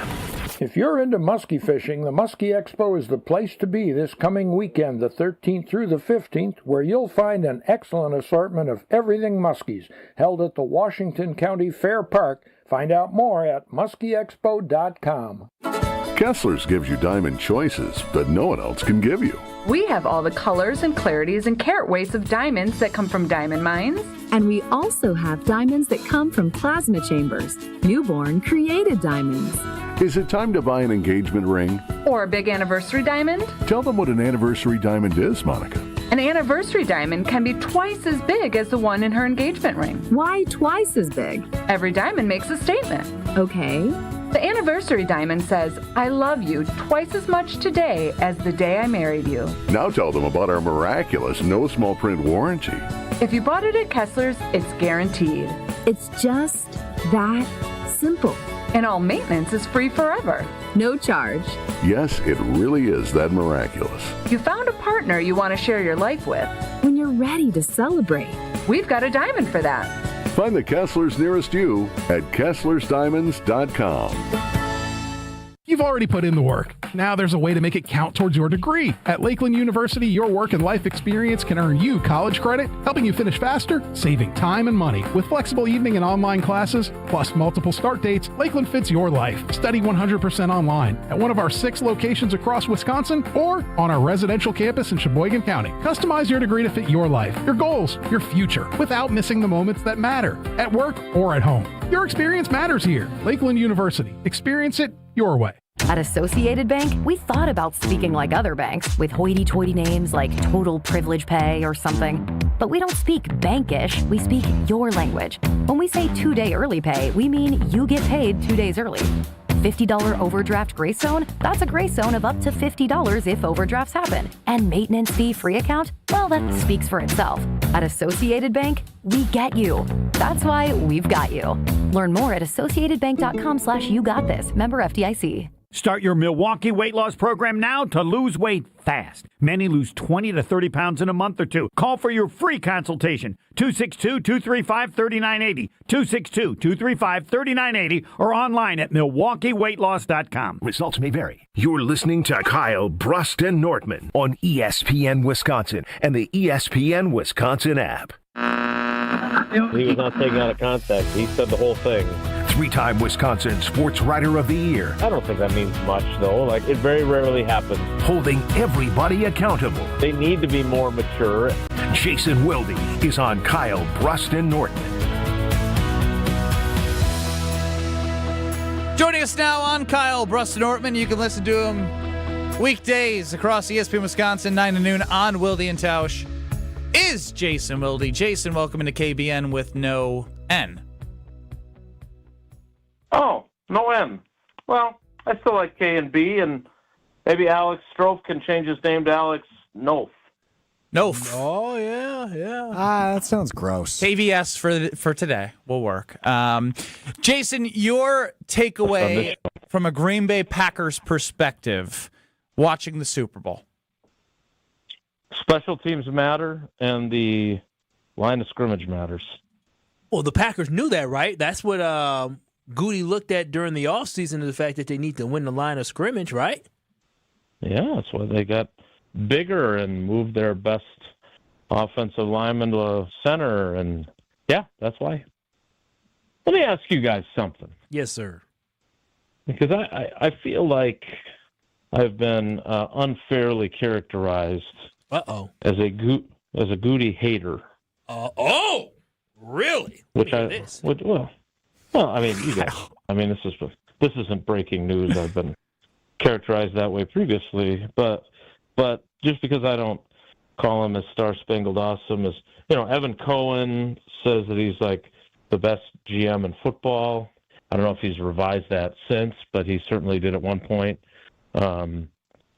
Because he got Jordan Love and he transitioned from Rodgers, right? And that is great, by the way. Like what they've been able to do in the aftermath of now 2 Hall of Fame caliber quarterbacks and make the playoffs all 3 years that Jordan's been the quarterback and everything else, that is good. But I feel like, to some degree, and you guys have heard me say this before, that he tends to get a pass in terms of criticism.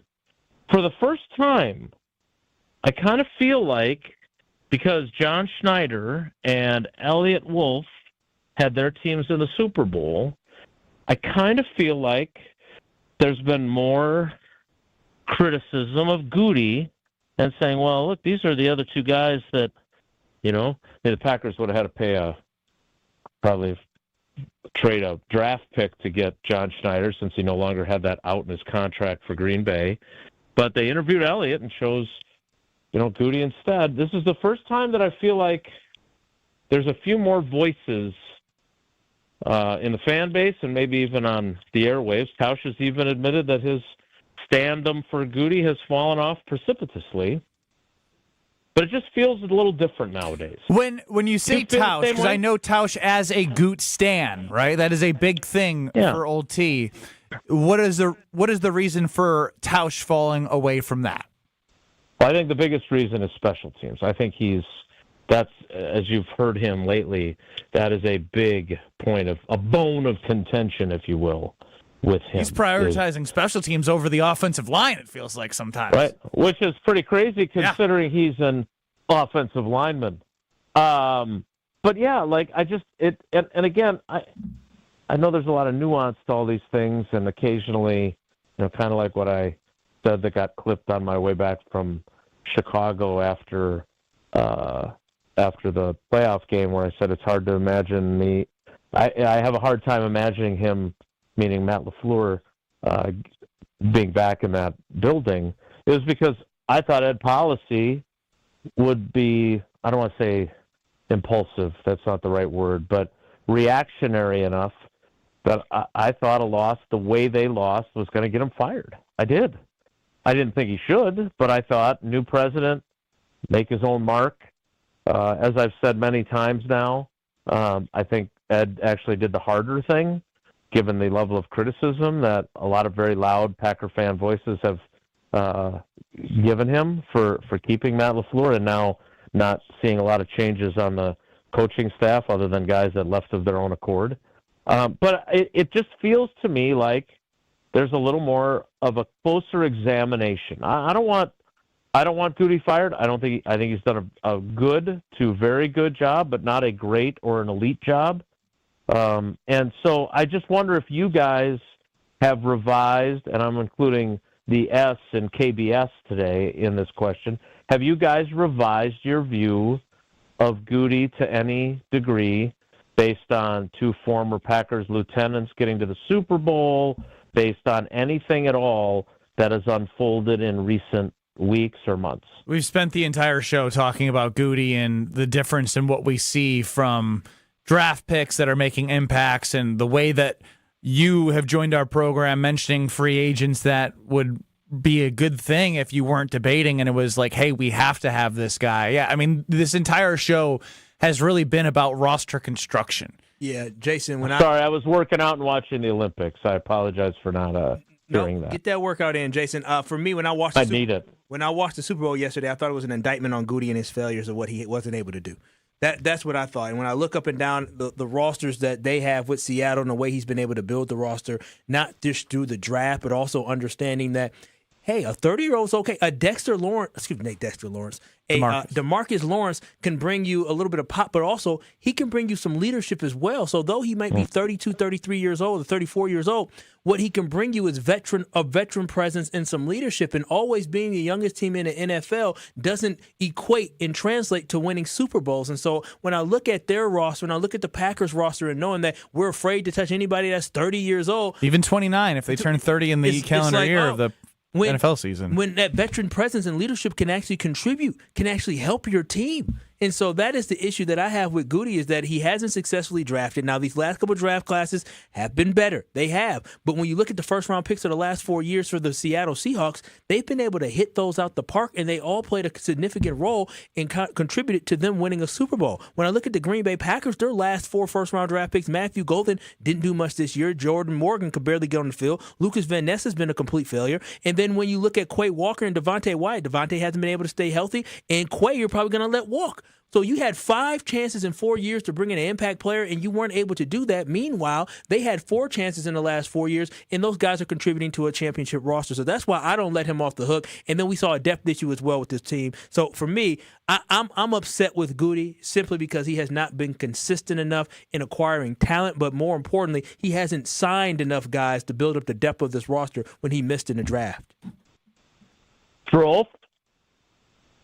Yeah, I've always been a little bit of a downer on Goody, especially when it comes to drafting. Now, I think, you and I have talked many times, Jason, about his ability to hit some low-risk, high-reward free agents, to take some of the big swings like McKinney and Jacobs and and obviously Parsons. Micah Parsons. Right. Yep. He deserves credit for those, but the drafting is really what's starting to concern me because the last 2 Super Bowl winners have had immediate contributors drafted early, and the Packers haven't.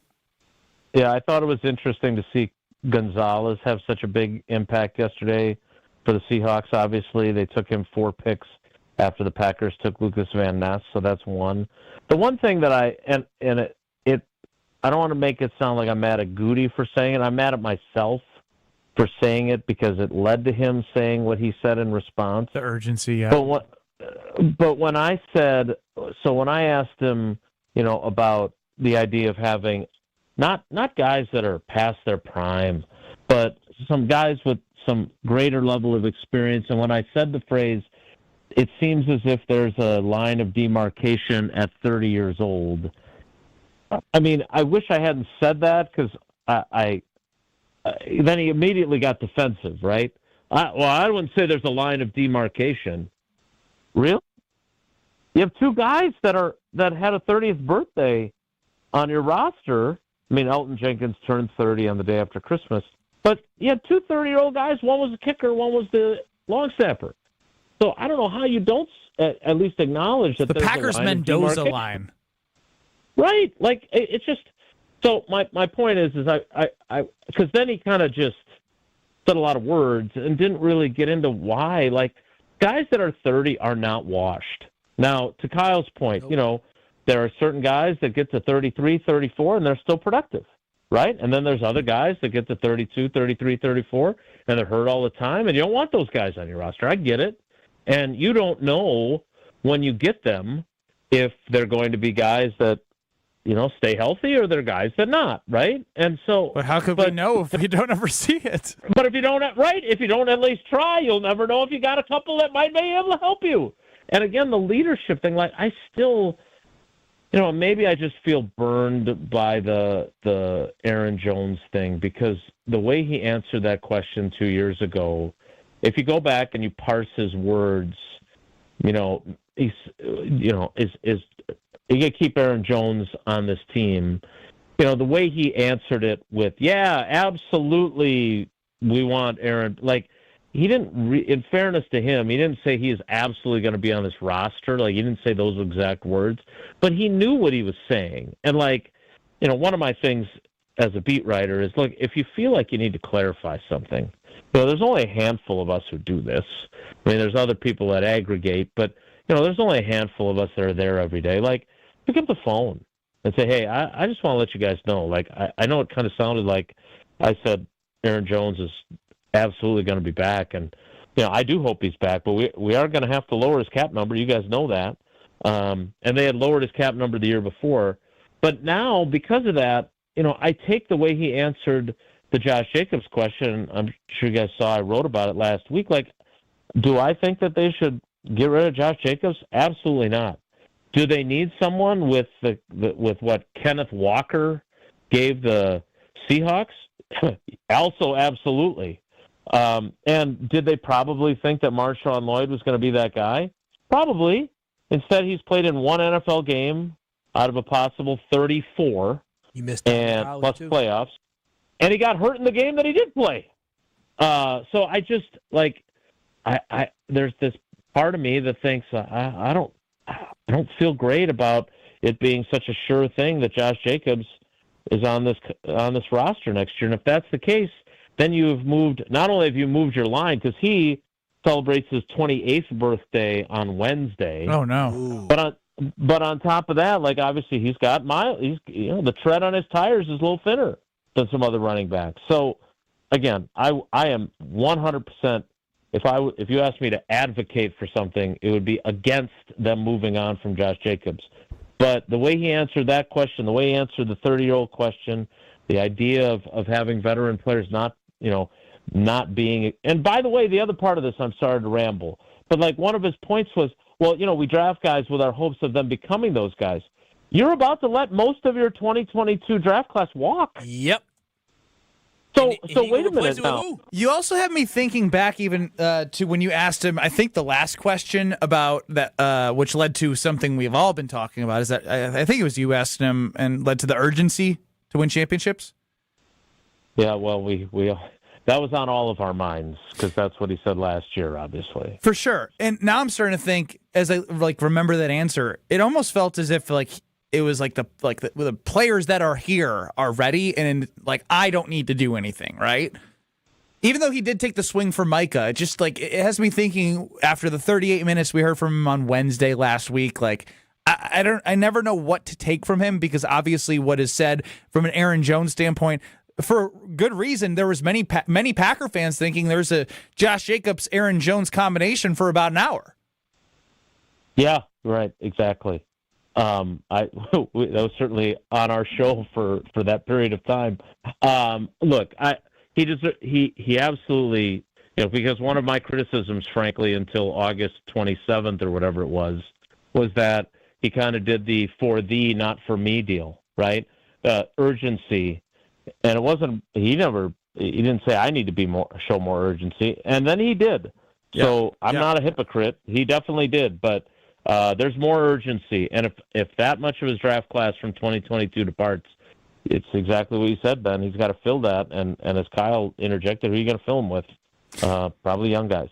Well, Jason, I'm really glad you guys had Greg Gard on the air today. I know you talked a little bit about their game against Indiana, but more importantly, I'm going to tell people about A Road at Night, which I saw 1 year ago and look forward to being at the Marcus Point Cinema in Madison. It is extremely well done, and it is one of the movies that makes it really hard because it's so emotional. I mean, obviously. You've known Howard for a long time. I knew him when we were in college together, and I always love saying, Howard and I were friends in college, and half the campus could say the same thing. Oh yeah. So I love the Tim Valentine and obviously Gardo and John Roach and everybody that's been involved in the project. I'm just incredibly appreciative. But I'm telling you this, it's tough. You will laugh, you will cry, everything like that. So Ben, I just think the world of the work that you're doing to keep spreading the word. So thanks for doing that. Well, you'll appreciate the story as you were in school with Howard. So what's so interesting about my journey to even sitting in this chair and being in Wisconsin to this day was when I decommitted from Iowa. Howard, I knew, was going to accept the University of Illinois Chicago head coaching job. But because he was such a Badger and I had such a connection to him, he was still my main recruiter despite moving on to a new job. And as part of this horrible tragedy that happened with his family is, he lost his wife, Jennifer. And you go on all these recruiting visits and, they give you the jersey or you put that on, you take a picture. I will never forget, and I told this story to Howard's mother, that Howard was driving me up Observatory. And it was a summer day, or I guess it was finals. I remember it was finals in May, and the windows were down. It was a beautiful day. We're driving up. We turn left, and there's Liz Waters. And the joy that he had when telling me that's where I met my wife over at Liz Waters is it's a moment. When you're with Howard, those moments stand out. And it's crazy to think I've been on a million of these recruiting visits, but he had that much of an impact on everyone he was around that you could feel that it was special and you wanted to be somewhere. So a major person in my life. And I just want to share that because, I just love Howard. That's a great story. And back when Howard and I were in school, Liz Waters was all female. Is Correct. That still the case? Yes, and when I told the story to his teammates, they had a different phrase for what Liz Waters was called. Yes, indeed, they do. I know that one as well, and I stood outside of there once or twice in my old days, too. So hoping to get called in? Or waiting for someone to come out, because I certainly wasn't going to get in. All right, you tell people more about the screenings. I want to take off, boys. Take care. Be good. Road at Night is a documentary that I just mentioned about Coach Howard Moore and his tragedy in 2019. It has changed his family and his life forever, but you can see it for the first time publicly at Marcus Point Cinema in Madison the 13th through the 19th. So there's going to be some exclusive post-screening panels on the 13th. You're going to get the director, John Roach, and Howard's son, Jarrell Moore. On the 14th, you're going to get Stan Van Gundy, who was part of the coaching staff back in the day with Rashard Griffith, who's been amazing in the help that he's provided Howard ever since his health issues, and Andy Kilbride. On the 15th, there's a powerful conversation of faith, family, and healing. So all I urge you to do is at least go to aroadatnight.com. That is aroadatnight.com. Buy some tickets. All those will go to support Howard and his long-term care. aroadatnight.com. We're back with more Kyle Brust and Nortman on the other side. This is Kyle Brust and Nortman. I have never seen BBL together. I've seen BBQ, barbecue, I've seen other things like that. I've never seen BBL. On ESPN Wisconsin and the ESPN Wisconsin app. Downs are mostly in the construction areas on 94, especially heading westbound. You'll hit the brakes at 27th Street through the stadium. Also starting to see some delays on 43 southbound. That starts around Walnut heading into downtown. Tonight, a slight chance for freezing drizzle to the north. Otherwise, mostly cloudy skies, a low of 30. Tuesday, partly cloudy and mild, a high of 38. From the WTMJ Traffic Center, I'm Jessica Gatso on 94.5 ESPN.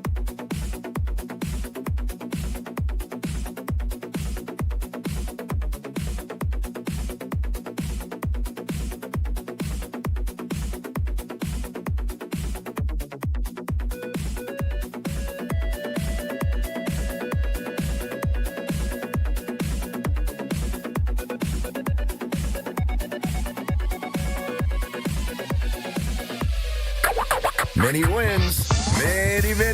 Many wins. Waiting at Potawatomi Casino Hotel Milwaukee. This February, you could break the bank and get down with a share of $300,000 in prizes. Bust out your rewards card and play to earn entries. It all goes down with Thursday drawings. Break the bank. Only at Potawatomi. More info online. Must be 21 and a rewards member to play. Without an Advent clinic nearby, people suffering needlessly from chronic nasal congestion and sinus infections would be stuck with either Band-Aid or sledgehammer solutions. Band-Aids are pills or nasal sprays, and they're not true solutions. Surgery is a sledgehammer, and that's what we're trying to avoid. Because most people don't need surgery for nose and sinus issues, nor do they want a 14-day recovery. Our unique Advent approach can, in 20 minutes in our office, open your blocked nose for good, with only 1-day recovery. I'm Advent founder Dr. Kandula. Outside of Advent's four walls, invasive surgery is what they'll recommend. But here, you will find effective and convenient in-office solutions to help you stop the need for Band-Aids and avoid the sledgehammer. Go to adventknows.com to schedule your appointment, because Advent knows when you breathe well, you live better.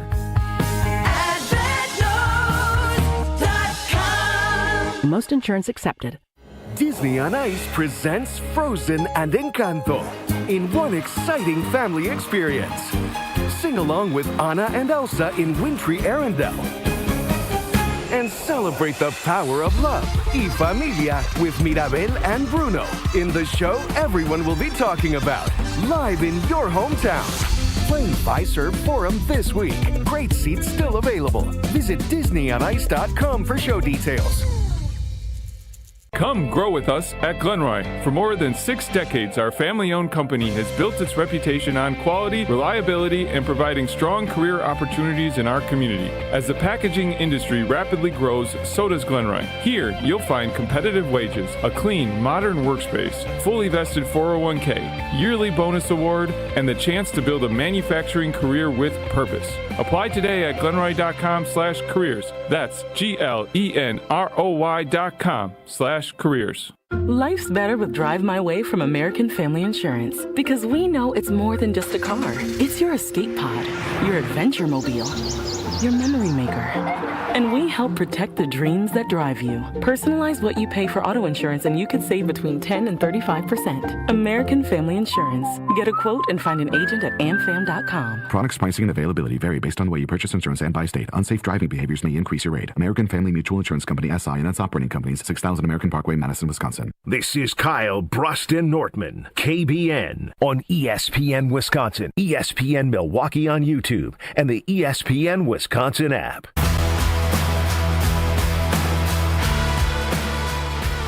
It is now International Pizza Day, and it is Kyle Brust and Nortman across ESPN Wisconsin.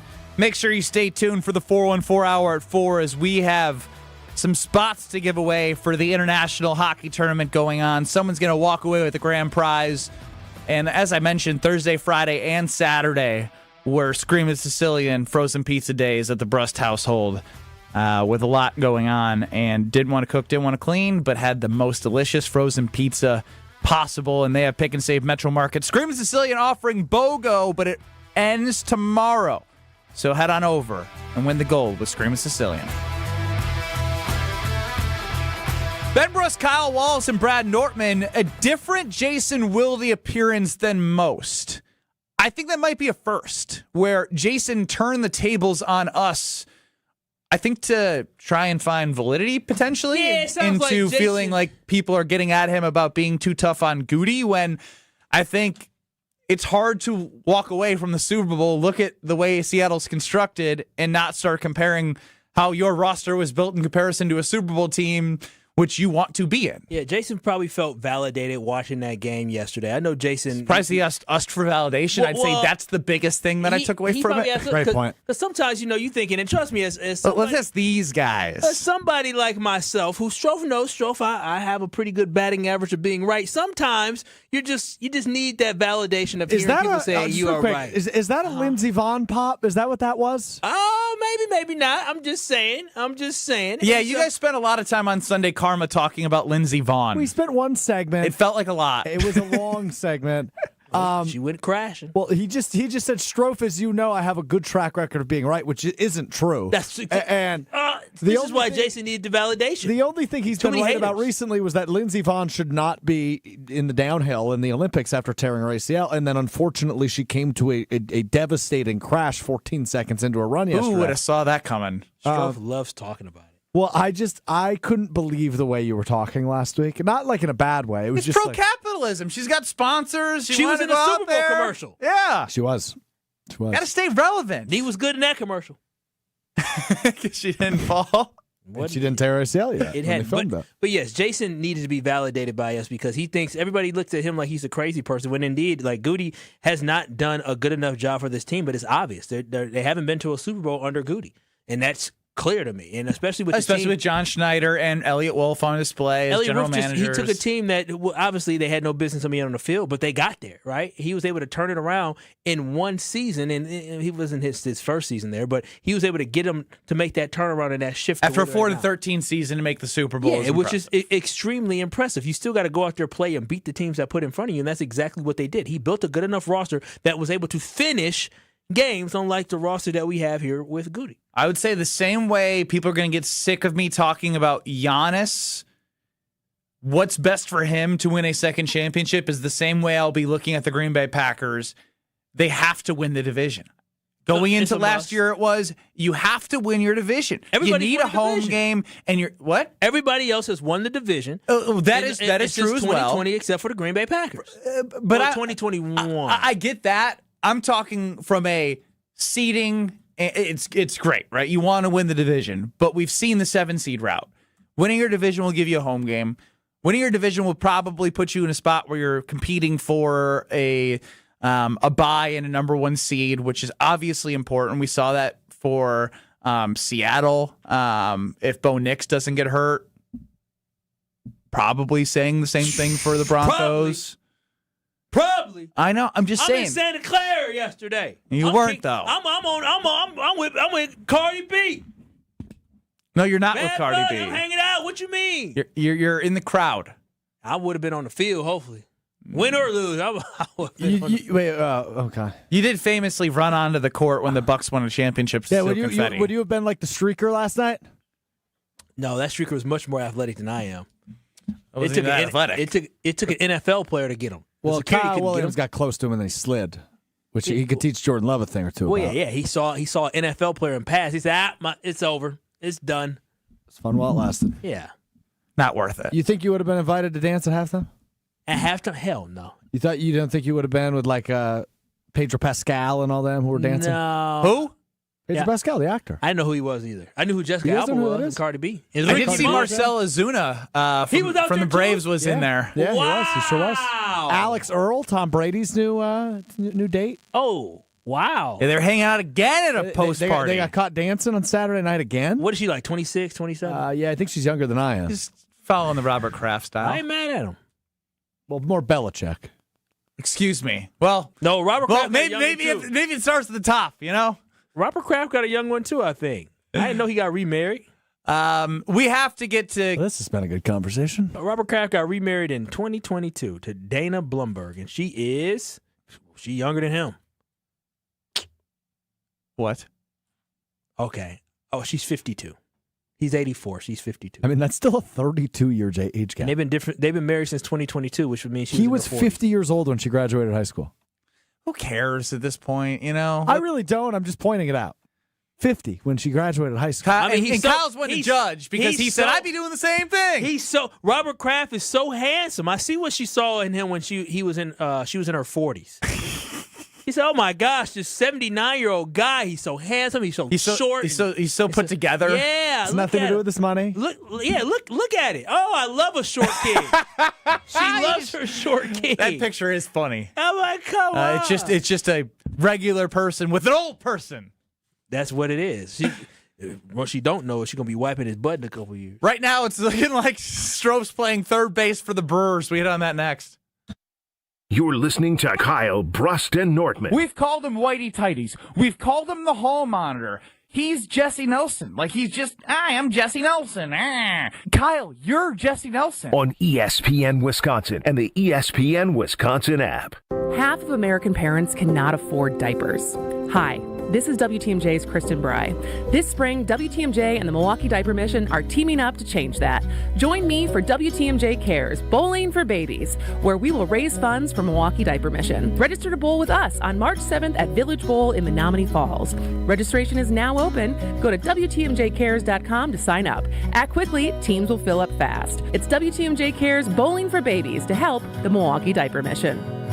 Tired of waking up exhausted? That dad bod weighing you down? Let's get you back to the old you. If your energy, focus, and drive aren't what they used to be, your hormones could be out of balance. At Mentality, we'll dig into what's really going on, then build a personalized, science-backed plan using hormone therapy and peptide treatments to get your brain and your body back on track. So stop telling yourself you're just getting older. Book your appointment now at lowtusa.com. Right now, all new patient labs are covered in your treatment plan. That's a savings of $250. Go to lowtusa.com. All Brewers tickets for the 2026 season are on sale Thursday, February 12th. This year, it all kicks off at our house with opening day at home, followed up with a schedule that's absolutely loaded. Throw in the same flair for the dramatic thrills on any given night.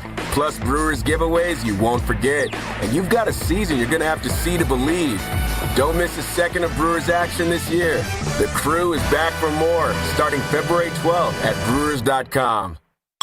And ESPN Radio Extra Point with Chris Canty. They had 51 yards at halftime. It wasn't as if the New England Patriots was like, oh, you know what? We're going to call a game where offense is only going to have 50 yards at halftime or 80 yards after the end of the third quarter. That wasn't the game plan. The game plan wasn't, hey, let's not have any offense. Like, the game plan was our offense has got to do something. And guess what? The best defenses are going to wear down if your offense doesn't give you any production. And that was the reality of it. And then on one of the most promising drives that New England had in the fourth quarter, your quarterback throws an errant throw in the middle of the field that gets picked off by Julian Love. Completely unnecessary play from Drake May's part. Pressing because there was so much pressure on him down to down because the offensive coordinator and play caller Josh McDaniels refused to run the damn football. My God, it's just a disgusting game by Josh McDaniels. My name is Whitney Allen, and I'm a widow. My husband, Ryan, died. We never thought we'd ever have to use life insurance, but the unexpected happened. With Ethos, signing up was fast and 100% online. You can get a quote in seconds, apply in minutes, and get same-day coverage. No medical exams, and you can get up to $3 million worth of coverage. I'm grateful we were prepared. Get your free quote at ethos.com/game. That's ethos.com/game. Paid spokesperson. Time spent on application may vary. Online health questions required. On eBay, every find has a story. Like if you're looking for a vintage band tee, not just any tee, the band tee. You wore it everywhere until your best friend stole it. Now you're on eBay, and there it is. Same tee from the same tour. The things you love have a way of finding their way back to you, especially on eBay. Where else can you find that mint trading card you searched everywhere for, or your first car, the one you wish you never sold? It has to be eBay. Shop eBay for millions of finds, each with a story. eBay, things people love. At Big Fish Contracting, we want every home project to be a good story worth sharing. That's why we as a team aim to exceed your expectations. We can improve any aspect of your home. Everything from a complex remodel to the essential roof, gutters, siding, and windows. Integrity, humility, and kindness are why we've grown in southeastern Wisconsin for the last 2 decades. Visit bigfishcontracting.com to learn how Big Fish is renovating homes and redeeming an industry. You're listening to Kyle, Brust, and Nortman on ESPN Wisconsin and the ESPN Wisconsin app.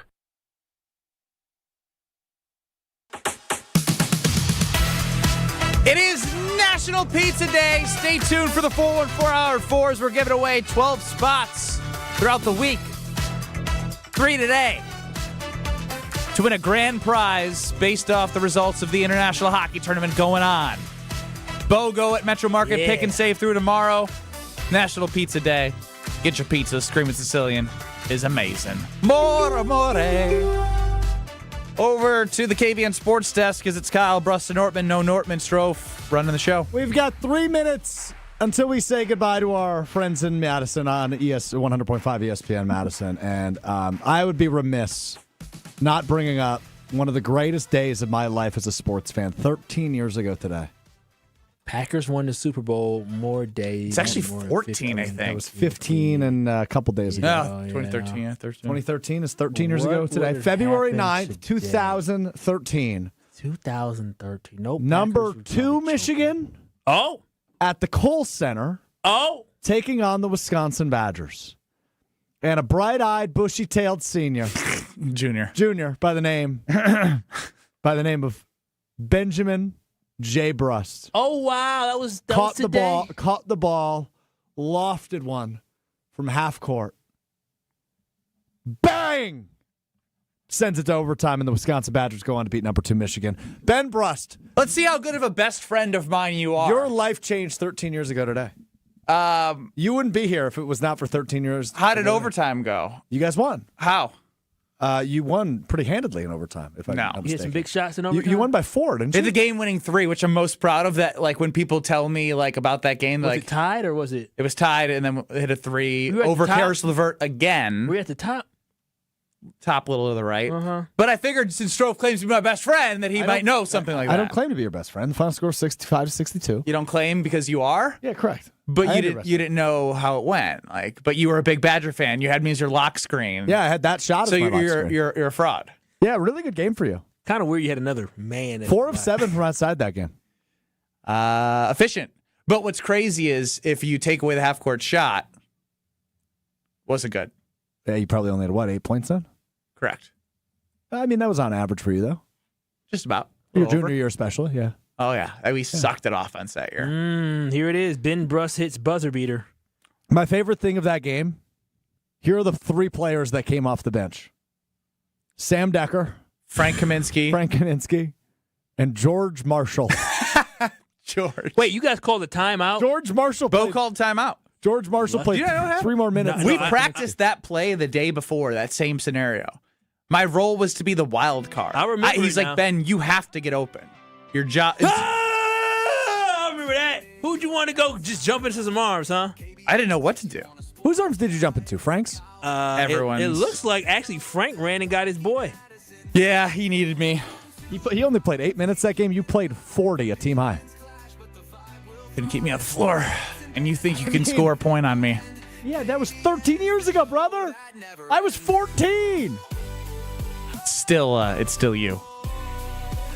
I was actually pretty good at hoops 13. All right. Jim, Matt, and Molly up next in Madison, the Damn Sports Show in Beaver Dam. Caleb Durbin is no longer a Brewers. Got to dive deeper into the Matt Arnold way next. 2 minutes. Polished stance, Strove's the glue who gives the show its stance. Couple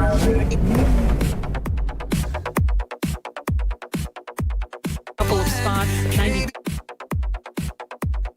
and Hawley. It's getting a bit more congested in a couple of spots. 94 westbound between 27th Street and Hawley, eastbound between 76th and Hawley, and 43 southbound you'll hit the brakes at Locust. That's slow all the way through downtown.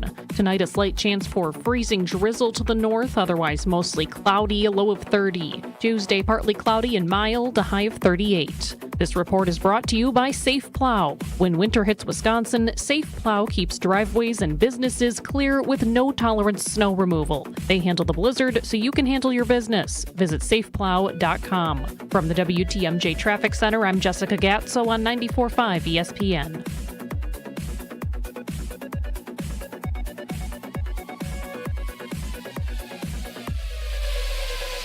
Two hearts are interlinked, intertwined, permanently connected like two links in a chain. The perfect symbol of a lifetime commitment. One of the hearts is silver white. The other is silver pink. And each of the hearts is inlaid with tiny little diamonds that glitter like stars on a clear winter night. The interlinked hearts are hanging on to each other as they dangle on the end of a chain. Another perfect symbol of having a life partner. It's not only the perfect symbol of a lifetime commitment, it's an incredibly beautiful diamond pendant.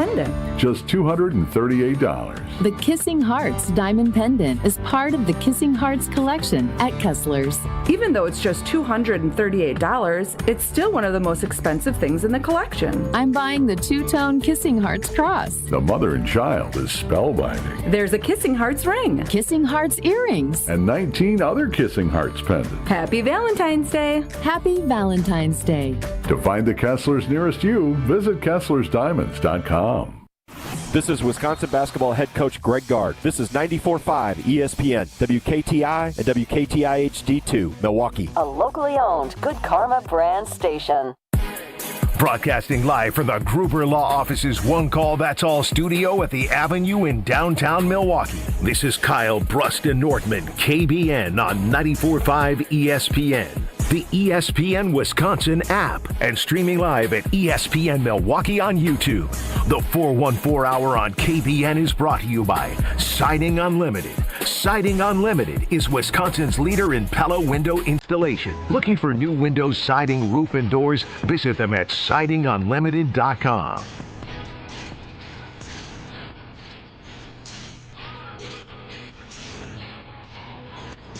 It's the 414 Hour at 4 on KBN.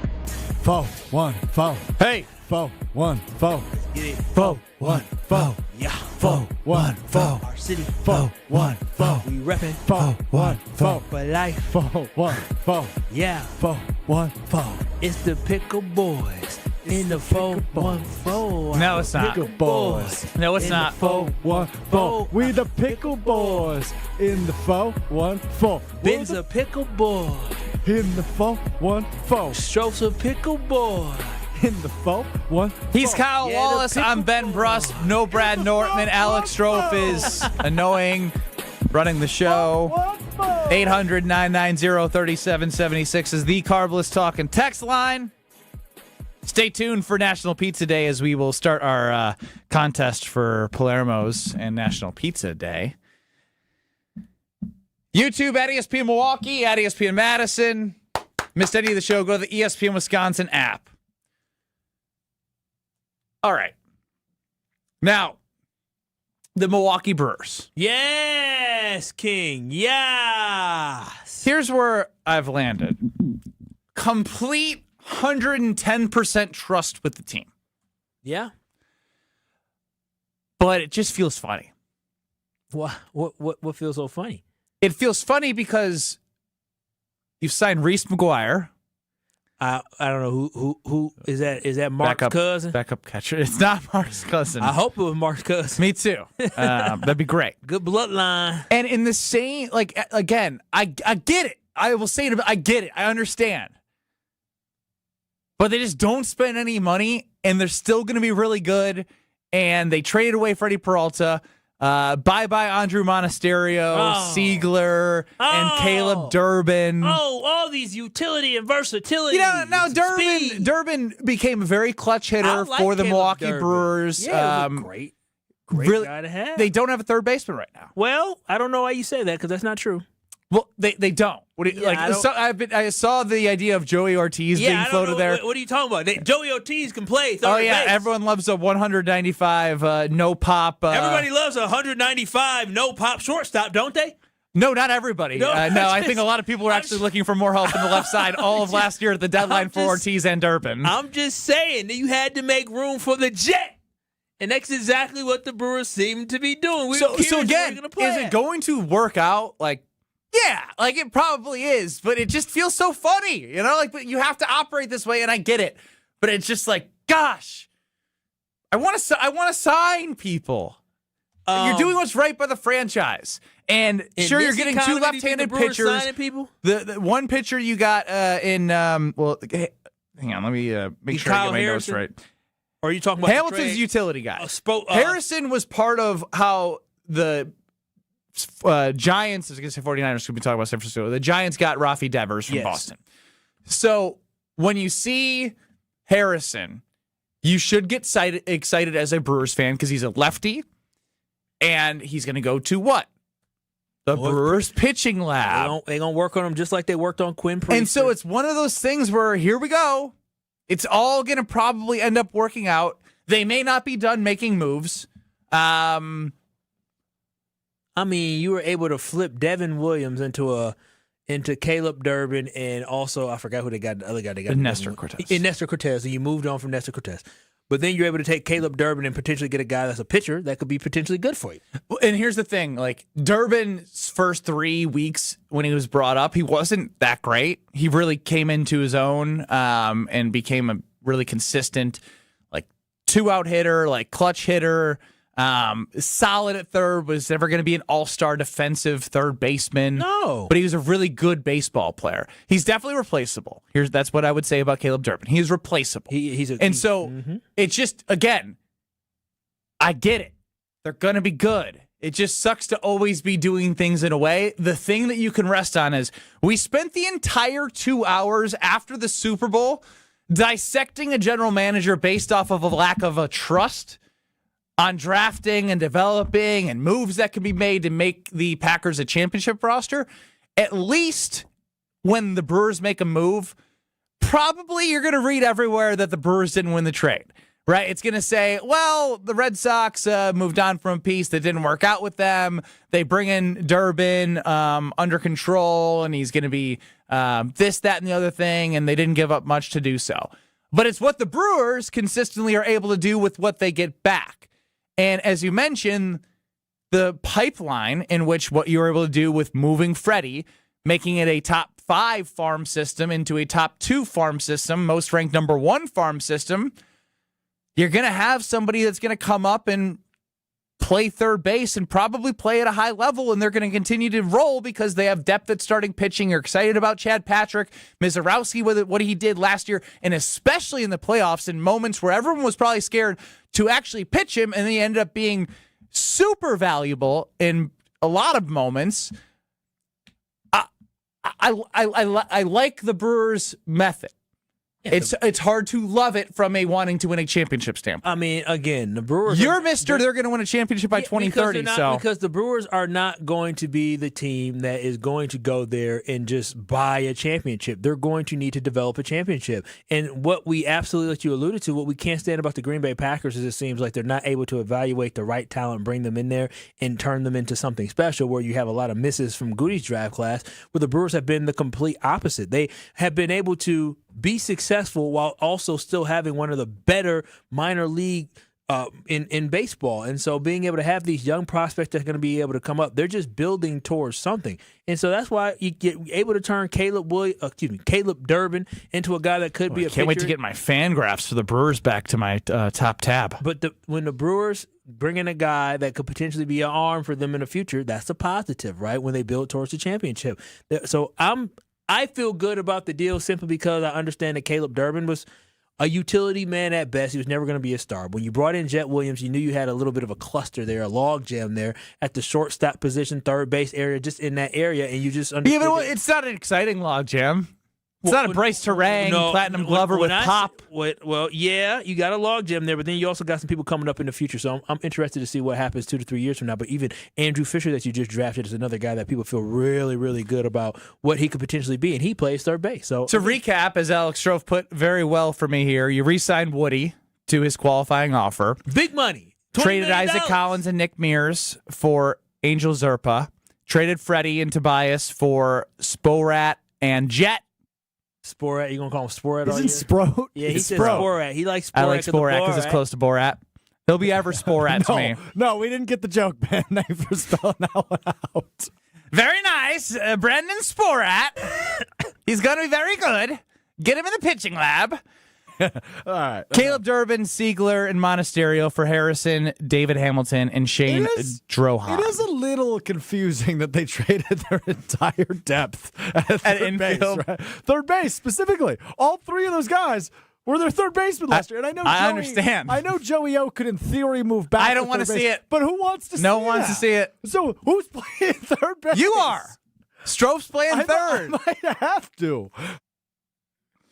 In Joey O, we have to trust. No, in Matt Arnold, we have to trust. Joey O is not playing. If I see Joey at third, I will be upset.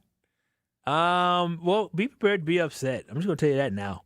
He's a stopgap. They're gonna find something out. They're gonna figure something out. It's crazy though because they can do that. They can. They do stopgaps. I mean, they just they did it all season long last year too. They just move one. Who started at third before Durbin came in? I'm blanking right now. The season. Somebody else started the season. Let's look at the opening day roster. Please do, because again, it's so funny that they traded every single guy that played third base for now. Just like who's it going to be? Who's it going to be? Vinny Capra.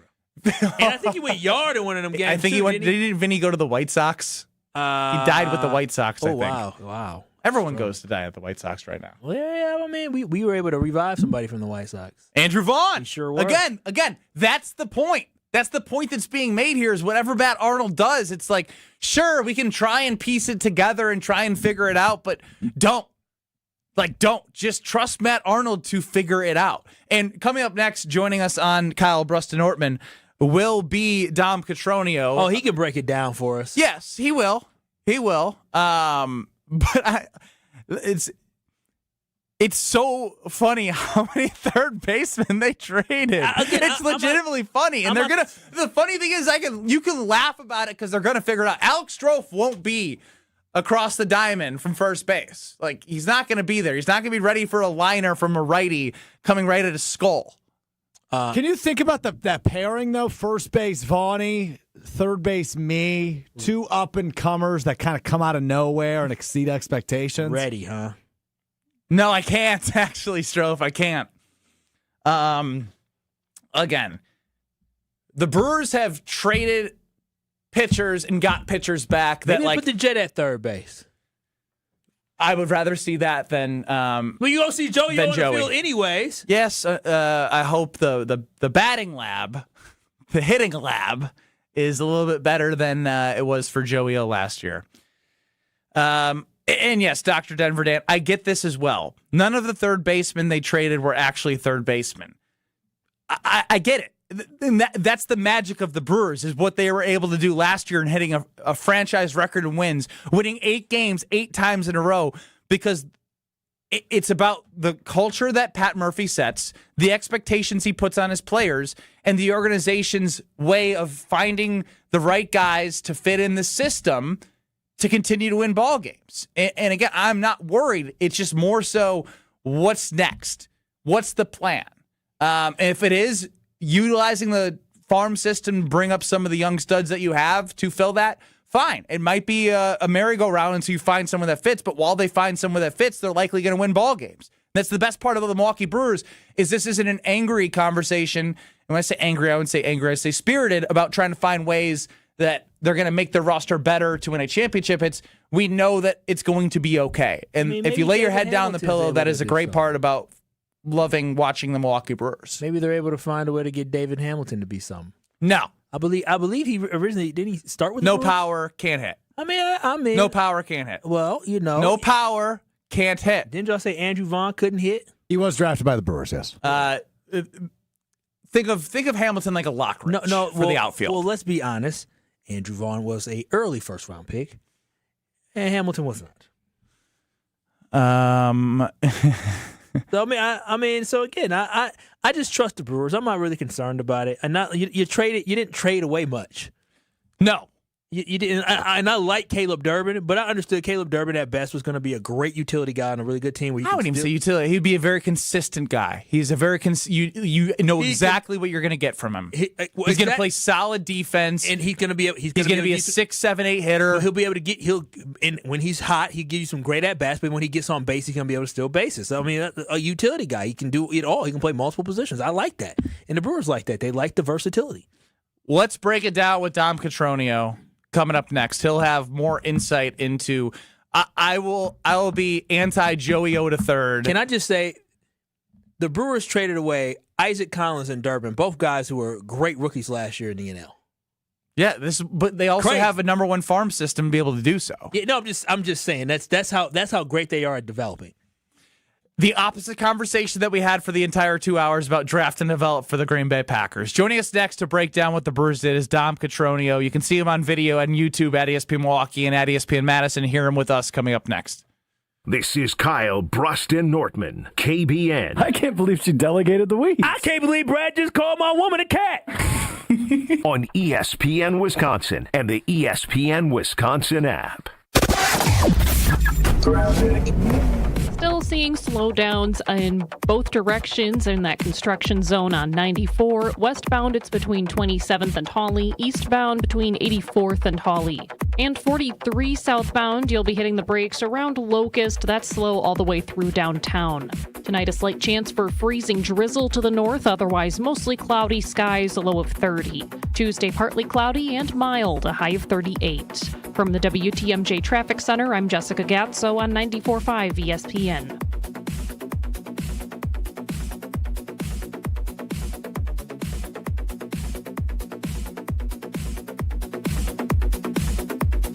All day, every day. The Carbless Talk and Text line is open for you. First off, there is not one team that's on the fringe that scares me. 800-990-3776. The Carbless Talk and Text line. This is more.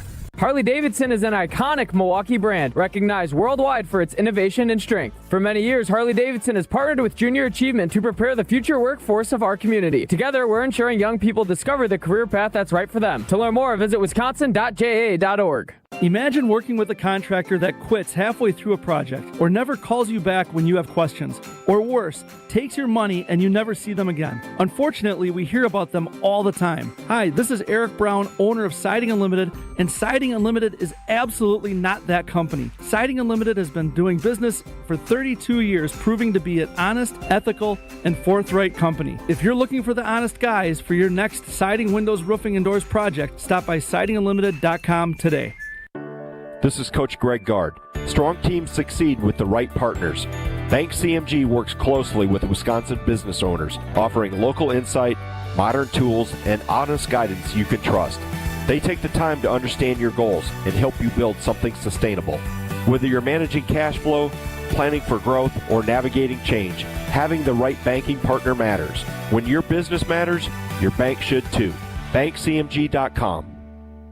February means big savings at Exterior Pros and Baths. Upgrade your home with energy-efficient windows, durable roofing, new siding, or a beautiful bath makeover and get $3,000 off your project. That's $3,000 in instant savings, but only for a limited time during our February winter savings event. Call 262-800-4274 or visit extpros.com now. Exterior Pros and Baths. Big savings done right. It doesn't get any headlines just to be silently good. Big Fish Contracting, we say renovating homes. redeeming an industry. It's so much more than just, okay, we're replacing your roof. We're not only educating homeowners, but we're getting to know them and allowing them an opportunity to get to know us. And there's just such beauty in it, you know? If anyone is considering reaching out to us, or you can check us out on our website, bigfishcontracting.com. Experience hot gaming action and a relaxing spa day. Your perfect winter getaway at the island. Book a stay and float package to get both a standard room and a rejuvenating 60-minute float pod therapy session for less than $100. Complement your stay with an elevated dining experience at Horizon Steakhouse and fun on the gaming floor where big wins wait for you. The Island Resort and Casino's stay and float package runs through February. Call 800-682-6040 to book yours today. Certain days and restrictions apply. You're listening to Kyle Brust and Nortman, KBN, on ESPN Wisconsin, ESPN Milwaukee on YouTube, and the ESPN Wisconsin app.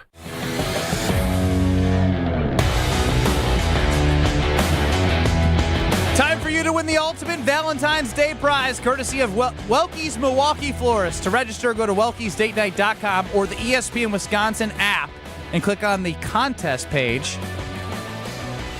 You're going to get a bouquet of flowers, rose petals, candles, chocolates, $100 Bartolotta gift card, and a chance to see Milwaukee take on Toronto on February 22nd. Register to win, courtesy of Welke's Milwaukee Florist at welkesdatenight.com through the February 12th, or the ESPN Wisconsin app and click on the contest page. Kyle Brust and Nortman with you till 5 o'clock, leading into the Homer Hour. Ben Brust, Kyle Wallace, no Nortman, Strofer on the show, and joining us now is Dom Cotroneo. You hear Dom on our sister station 620 WTMJ. Pretty much everything Brewers. If he's not on 620 WTMJ, he is traveling around the country making sure our guy Brian Anderson is taken care of. Dom, welcome into KBN. Hello, guys. How are we doing? Well, having a discussion on making sure that Alex Strofe doesn't play third base for the Milwaukee Brewers in the upcoming season. Obviously, Caleb Durbin traded to the Red Sox along with Monasterio and Siegler, a utility, and two left-handed pitchers coming back to the Brewers. Take us through how you see what went down through Matt Arnold's lens. I mean, if Strofe's playing third, that's the true Abbott and Costello. I don't know on third base. So when the Brewers made this trade this morning, it felt like when I reacted to it and was just reading through it and talking to people in the industry, it's like, this was the most Rays thing the Brewers have done since Matt Arnold took over, meaning like, hey, this guy played very well for you, traded. Like that's what the Rays did for so many years. Obviously, it's where Matt Arnold came from. It has won 2 pennants, to give them credit. Obviously, did not win a world championship in all those years in Tampa. But the point being is the Brewers understand churn, and they have very, I don't want to say like attachment issues. Like they don't mind trading somebody that provided a lot of value to them. You look at the Freddie trade, that makes sense because he's only got 1 year remaining. To trade young players like Isaac Collins and Caleb Durbin in the same offseason, it kind of catches people by surprise. But the Brewers see the most valuable currency in return, and that is young, controllable pitching. Because for 2027 and beyond, this is going to be the best pitching staff maybe in all of baseball. Best pitching staff all in baseball after the trade today. Well, then you got to tell me, who is this Kyle Hamilton kid, and why should Brewers fans be excited? Kyle Hamilton is the utility guy. Pick a name. Oh, not Kyle Hamilton. I'm sorry. Kyle Harrison or David Hamilton. Which one do you want? Kyle Harrison. That's the one I want. That's the one. It's okay. I mean, and I tell you what, there's another guy that I know named Caleb Hamilton. So I've been like, Caleb Durbin's in the trade. David Hamilton. I've been struggling myself. But on the Kyle Harrison front, in baseball, the term we use, post-hype sleeper. He was a former first round or a third round pick in the 2020 draft, which was shortened because of COVID, only 5 rounds. And he was a high school pick. He was for a long time, maybe the most valuable, one of the top 5 pitching prospects in all of baseball. He was definitely the Giants' top prospect coming up in their organization in the early 2020s. And then he made his debut in 2023, and it was pretty good, but that team wasn't very good, and there's a lot going on. Then he has Gabe Kapler gets fired, then he gets a new manager in 24 with Bob Melvin, and it goes well. Like, he's getting a real rookie chance in 2024. Like, okay, this guy's going to be a big part of the future. And then everything changed in 2025. The Giants, in all honesty, mishandled him. I think talking to people around the industry is just that, they spend all spring training building him up as a starter, then send him to AAA, even though he didn't lose his job. Like, they just went and signed a couple of guys. And then he goes to AAA, is a starter, but then they bring him back to be a bullpen guy. And in the middle of the time that he's back in the big leagues, go back to starting, even though we shortened you up. It never felt like he got a chance to launch in 2025. And then, boom, the trade that shook the baseball world, Rafi Devers getting traded from the Red Sox to the Giants, he was in that trade, was Kyle Harrison.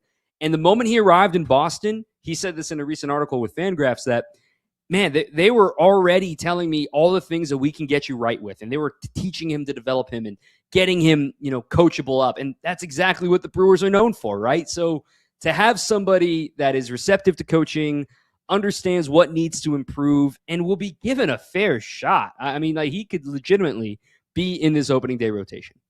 Dom Cotroneo here with us, host of Brewers Extra Innings, Brewers Warm-Up, Brewers Everything on 620 WTMJ, on Kyle Brust and Ortman.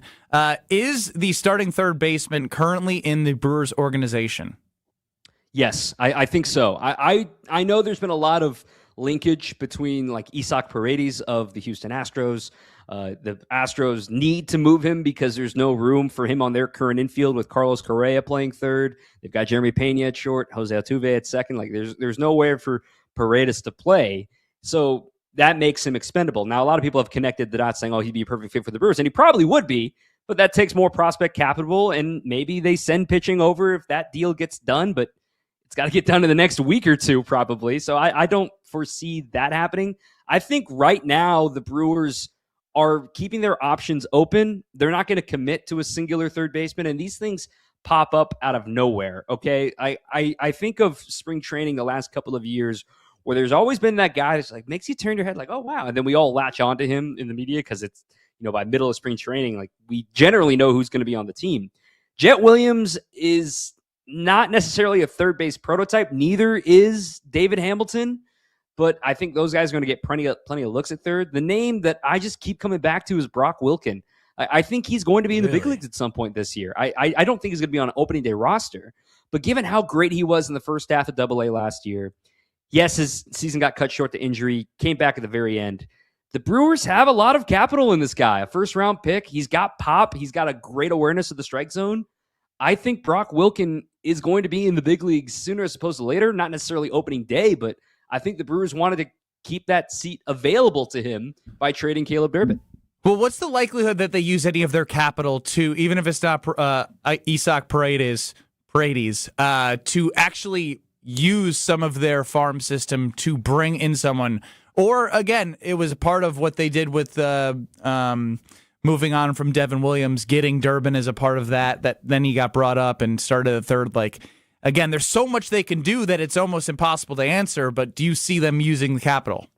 Yeah, I think they should, quite frankly. I think that there's just so much of a logjam now between the big leagues and the AAA roster that even some of the guys in like high A and AA that you may be liking, maybe other teams are admiring too, that like, well, if you've got all of this talent capital build up at the big league and the upper levels, like, well, where are all these middle level guys going to go? So I don't know if it's going to happen right before the season, but those guys become way more valuable to like a tanking team in the middle of the year. Maybe the season doesn't go according to plan to some teams and you make a trade that gives them a piece for the future when they have something that you want for the right now. Don't get my hopes up about the deadline, Tom.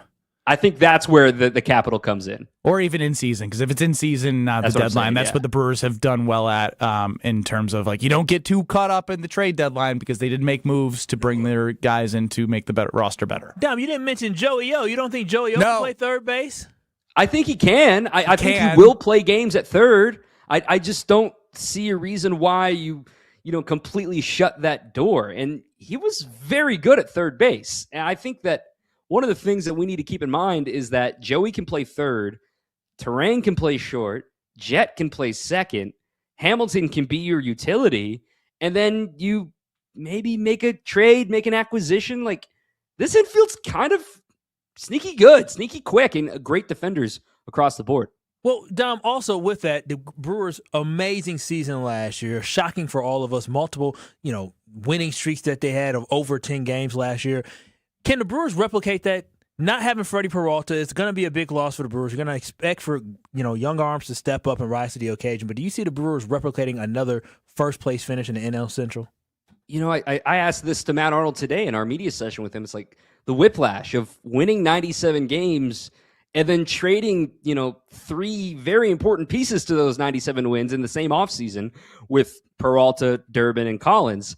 And he says, we felt that we are in a position of strength with our infield. We wanted to make room for the guys that are on the way. We wanted to make sure that we have enough pitching depth to support Brandon Woodruff and support this young and inexperienced staff. And it feels like, and it made me realize, like, this is exactly what we were talking about this time last year, where it's like, man, how are the Brewers doing all this? Like, why would they do this after they just won the division? Now, I don't think 97 wins is on the horizon, but I still see an opportunity to win 88 to 92 games.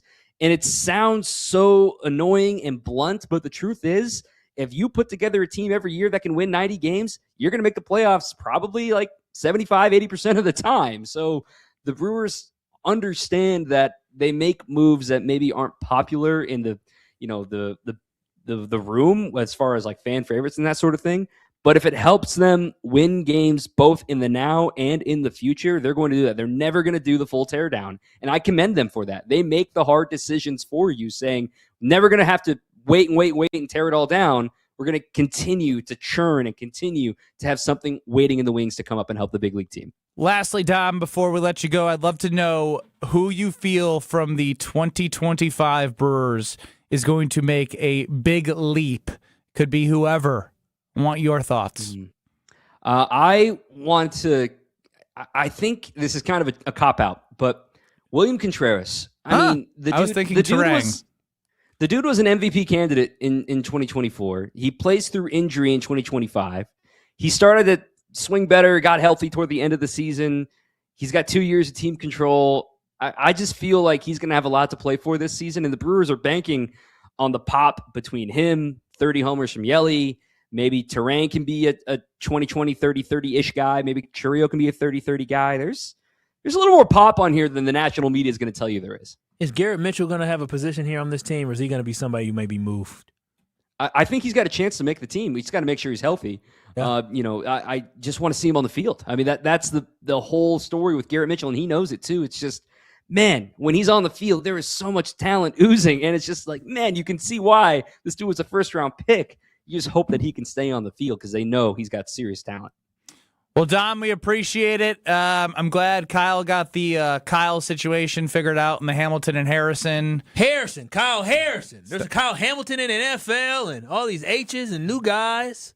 Again, I think too you much got it going wrong on. again, by the way. There is a Kyle Hamilton in the NFL. Oh, yeah, In the Ravens NFL. safety, yes. Yeah. Okay, Yeah. you throw a lot of Hamiltons. Obviously, it's a very The H's. And I love a good Kyle. Your favorite show, Hamilton. Play? Absolutely. Dom, we'll talk to you soon. Thank you. Thank you, guys. Dom Cotroneo, 620 WTMJ, covering the Milwaukee Brewers. Happy to break down what happened today with Caleb Durbin and the Milwaukee Brewers. Riches of prospects. He said the best arms in baseball in 2027. That sounds like a World Series team. You to know me. who I'm super high on that I cannot wait to see? What's that?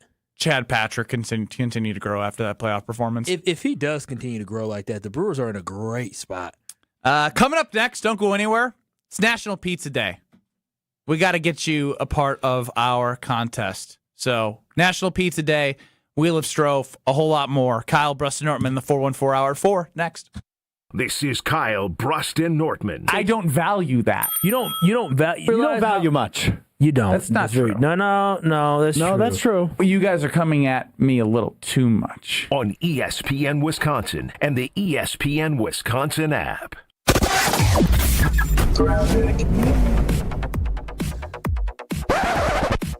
It's still the usual spots for slowdowns this afternoon. 94 westbound, that'll be slow right at the stadium interchange, and eastbound delays are mostly between 84th and Hawley. At 43 southbound, you'll hit the brakes at North Avenue. That's pretty much slow all the way through downtown. Tonight, a slight chance for freezing drizzle to the north, otherwise mostly cloudy skies, a low of 30. Tuesday, partly cloudy and mild temperatures, a high of 38. Weather was brought to you by Wisconsin Indoor Golf Center in Waukesha. Another two-man scramble tournament is underway. Play TPC Scottsdale for a shot at cash prizes. Must play by February 28th. Sign up now at WisconsinIndoorGolfCenter.com. From the WTMJ Traffic Center, I'm Jessica Gatso on 94.5 ESPN.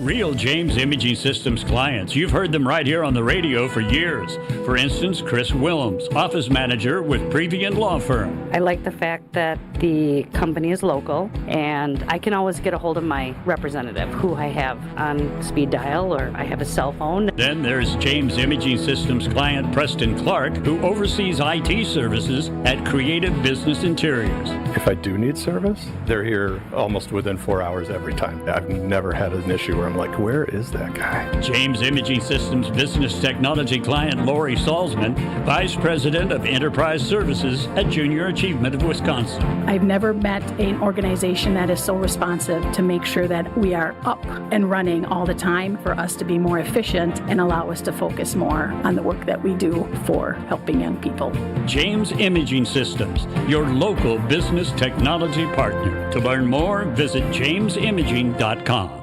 This Valentine's month, Milwaukee Weight Loss is sharing the love with $300 off during our Valentine's sale. Now through February 28th only. It's the perfect time to fall in love with the result-getting Milwaukee Weight Loss program. We know the secret to losing up to 1 pound of fat every day with no exercising, no prepackaged meals, no counting points or calories, no drugs, no surgery, and no injections with the risk of serious side effects. Whether you want to look great for Valentine's Day, an upcoming event, or just for you, you can start losing those unwanted pounds right now. No more losing weight and gaining it back. This program helps you keep the weight off for good. Visit MilwaukeeWeightLoss.com to schedule your free consultation today. Homer here. I've already lost 10 pounds since I started the journey. Now it's your time to show yourself some love with $300 off. Hurry. This Valentine's sale ends February 28th. Patients lose 20 to 30 pounds in about a month or two. Call 262-235-3980 now for your free consultation or MilwaukeeWeightLoss.com. Results may vary. There's never been a better time to experience Pella in person and get all your questions answered. Join us at the Neary Spring Home Improvement Show, February 13th through the 15th at Wisconsin State Fair Park. Book your in-home consultation at the show and receive a free Design Works rendering. Rest easy with Pella's 10-year limited warranty and get 0% interest for up to 48 months. Set your free in-home consultation at PellaWI.com. Kyle Brust and Norman's Ben Brust here for Grimal and Associates Insurance. They do what anyone with a growing family, like myself, does. Protect what matters most. Grimal and Associates specializes in coverage that's tailored exactly to you. Clients aren't just policies, they're part of their community. Personalized American Family Insurance back service, expert guidance, and genuine commitment. Grimal and Associates focuses on building trusted relationships and providing peace of mind. The same values they've had for over 30 years in the Milwaukee area. Connect with Grimal and Associates at teamgrimal.com. You're listening to Kyle Brust and Nortman, KBN, on ESPN Wisconsin, ESPN Milwaukee on YouTube, and the ESPN Wisconsin app.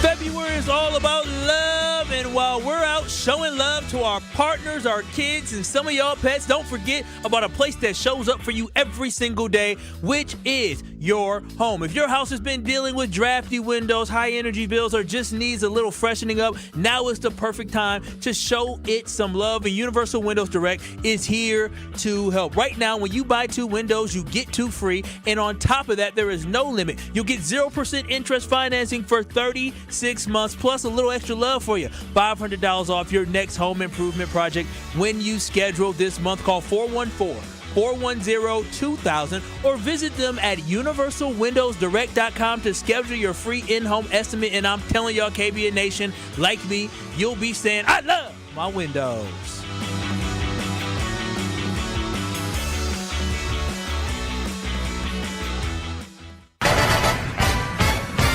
time for the Wheel of Strofe.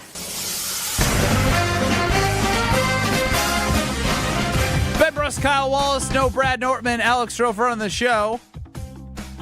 Time now for the Wheel of Strofe with no wheel. Well, yeah, I don't have a wheel. Kyle, did you bring it back? I took it to UPS yesterday. And how'd it go? What do you mean? It went well. I took it back. How did it go? Were you able to take it apart? You took it apart for the most part, and I left it how it was. I put it in the bag that they gave me, and I gave them a little slip, and I said, here y'all go. And they gave me a receipt. So we're all set. Well, I don't have a new wheel, though. Yeah, I got to talk to... I think it was ordered. It was ordered, but I do not have an update, and the person that is in charge is not here today, and I would hate to bother her like that on her day off about the wheel. I don't know if she's off. I got an email from her. Well, she's not here today. Well, all right. Well, you know me. I ain't got no problem. Fire away. I ain't got no problem sending no messages, so I'll have an update hopefully by the end of this segment. Okay. Are we going back to the annoying Wheel No, I was going to talk about Strofe. things if that's all right with you. Ugh. Is Drake May good? Yes, Drake May is good. He had a bad playoffs. He had a shoulder injury. He had rookies starting on his offensive line. They weren't very good protecting his blind side. Like the entirety of the playoffs, though. I understand that. He's a second-year player. Didn't they have the easiest schedule in the league? They sure did. Yes, but he is good. I think so too. I'm just throwing it out there. He's good. I mean, again, I think so too. I'm just throwing it out there. They're frauds. They shouldn't have been there. Dang it, Sean Payton, just take the points. Bo Nix, take my ankle. Mom, should have been in Santa Clara. He's more distraught about the Broncos loss than he is the Packers. Because the Packers didn't make it to an NFC Championship game. The Packers had. You have to remind people why you root for the Broncos. Man, my little cousin. You sound so stupid. My little cousin plays for the Denver Broncos. He's a special teams player and a linebacker. He wears the dot helmet when he gets in the game on defense. The green dot makes the call. Wheel of Strofe. How many times did he have the green dot on the field? Against the Chargers, against the Cowboys. How many snaps? I don't care. I don't care. Well, he played a lot against the Chargers. I just don't care. Shut your broke ass, injured ass, non-athletic family ass up. Let me have my ugly moment. ass. Yeah. Dude, your moment was over 2.5 weeks ago. Oh, wow. The wheel might be here. Go look. She said it might be under her desk. I'm going to talk to Ben. You go look. Don't talk trash about me when I'm gone. Oh, I'm going to exclusively do that. I think my favorite part about that is you just gave him an order and he just ran away. You own him. Oh, that's a lot. Well, I would say it's more about you and I being best friends and us teaming up on that. All right. Can I go get the wheel? Sure. Yeah, go ahead. The segment's yours. All right. He's actually leaving. So, I guess KBN Nation, where I am hung up, I'm gonna kill the music for a moment because I'm in a moment of distress when it comes to what I've witnessed the last 24 hours in regards to you're behind me. You are struggling. I can hear it. No, I'm not. I'm doing good. You got all broadcaster voice on I said me. I'm in a moment of distress because we were just asked in the break by Maddie Hayes, Madison Hayes 24 on Instagram. Are you going to stay in here? Yeah, I am. Okay, that sounds good. We were asked in the break, what'd she say? How would she phrase it? When are the Packers going to be in the Super Bowl? How far away are they? And I said, thank you. And I said with a deep breath, I think 1 year, but I don't know that I actually think that. Again, everyone's going to say this in the offseason. The Packers are fifth in odds, or fourth or fifth in odds, wherever you look, to make the Super Bowl next year. But they were second in odds to win the Super Bowl by week 2 of last year. You want to know how I know we're best friends? Because we're this close. Because you left the segment just to come this close to me and like cuddle with me to get on the radio. We're sharing a microphone. What are y'all doing? We're doing the segment in the producer room. Come on in. Come here. What are y'all doing in here? I'm gone for 90 seconds and y'all. So we got a new wheel? Yeah, new wheel. Just put us on the full screen. How is this entertaining? Because we're all doing the show in one room. Why did you didn't have any topics? No, I was talking. I was riffing, and Ben said, "Wait, he's actually not drowning," so he came and interrupted me. Is this what best friends do? That's what I said. He came in here just to cuddle with me. By the way, this wheel looks really small. This looks incredibly small. Don't judge it before you try it. It's the same wheel. No, it can't be. That's not the one I sent her. Guys, this is the worst show we've ever done. It's the same wheel. It's the same wheel. No, it's not. It's the same. There's no way she ordered the same exact. Did she order the same exact wheel? I think it's the same wheel. There's no way. Let me see the other pieces. Let me see the. Oh, dude, it's. If you could get me back on stream, I'd like to add something. I'm Team Kyle on this wheel. We've been duped. I saw the picture on where we ordered from the website. It looked like a completely different wheel. And did we really order the same wheel? It's not the exact same, but it's. I mean, it's pretty close to the same.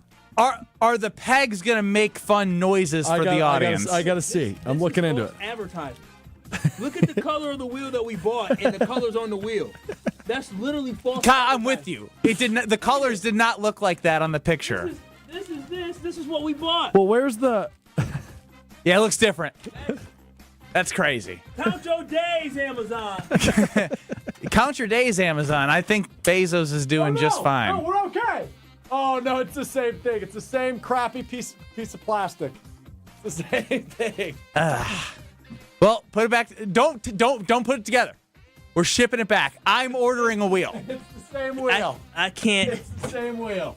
How is it the same wheel? We ordered a whole different one.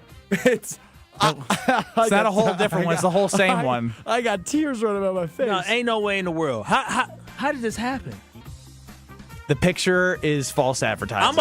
I'm about to write. See, this is why I need to just buy it, because I know the person who bought it, very nice, but they're probably not going to report like, hey, this is some.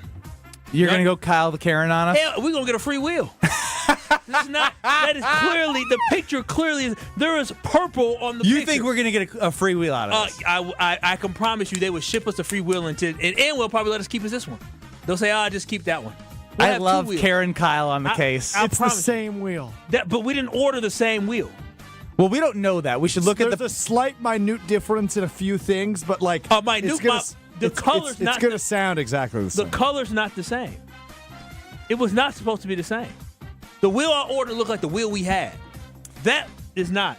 Stroh still put it together. I'm curious to know how it does. You're going to make him put it together? I mean, that's part of his job. He don't do nothing on Tuesdays. That's true. He doesn't prepare for not us at all.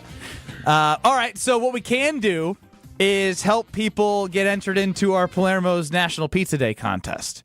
We are going to get 12 contestants throughout the week, and we're going to give away a prize pack as well as one country for you to cheer on in the big international hockey tournament going on these next few weeks.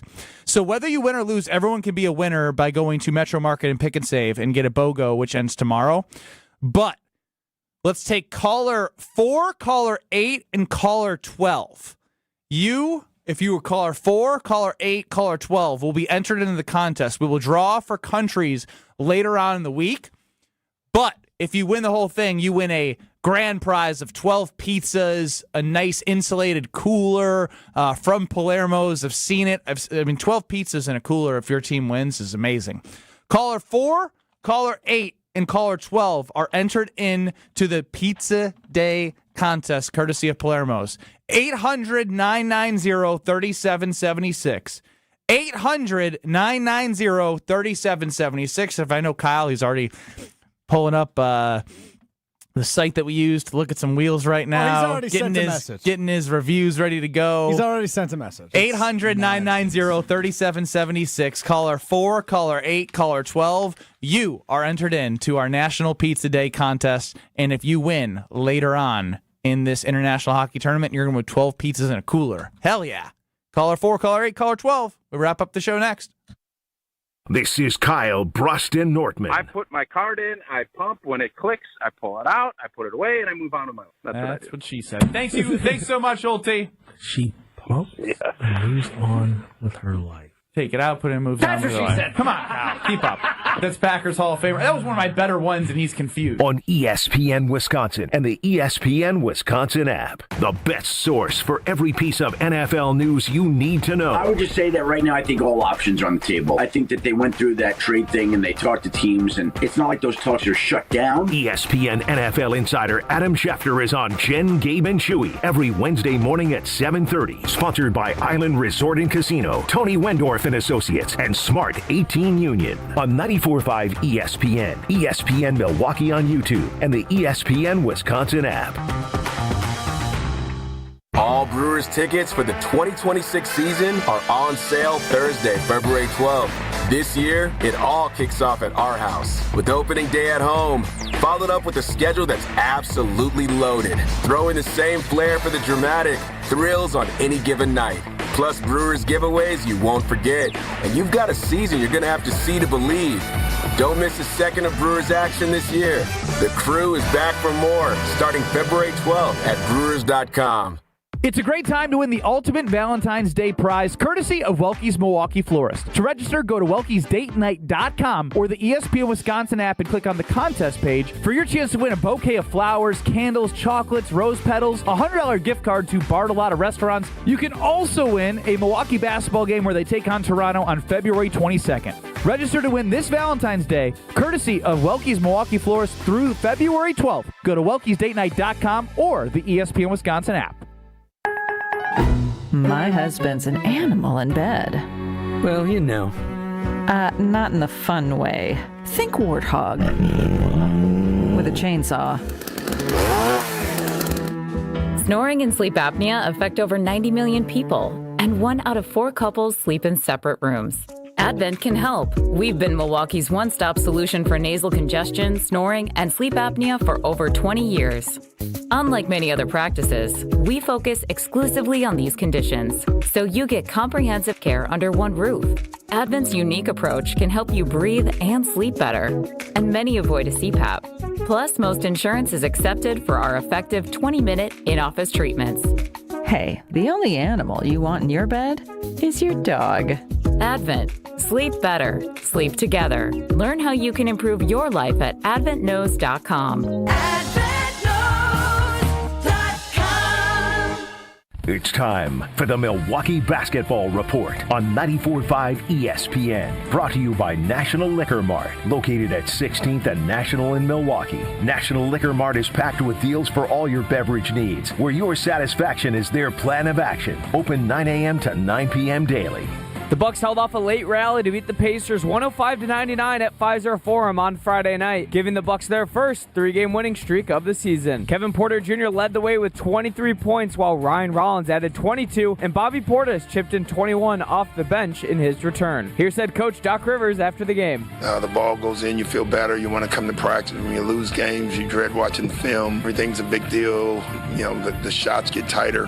And now you can see our guys are playing loose, they're playing free. It's nice. The Bucks will now head to Orlando on Monday night to play the Magic. This has been the Milwaukee Basketball Report on 94.5 ESPN. Brought to you by National Liquor Mart.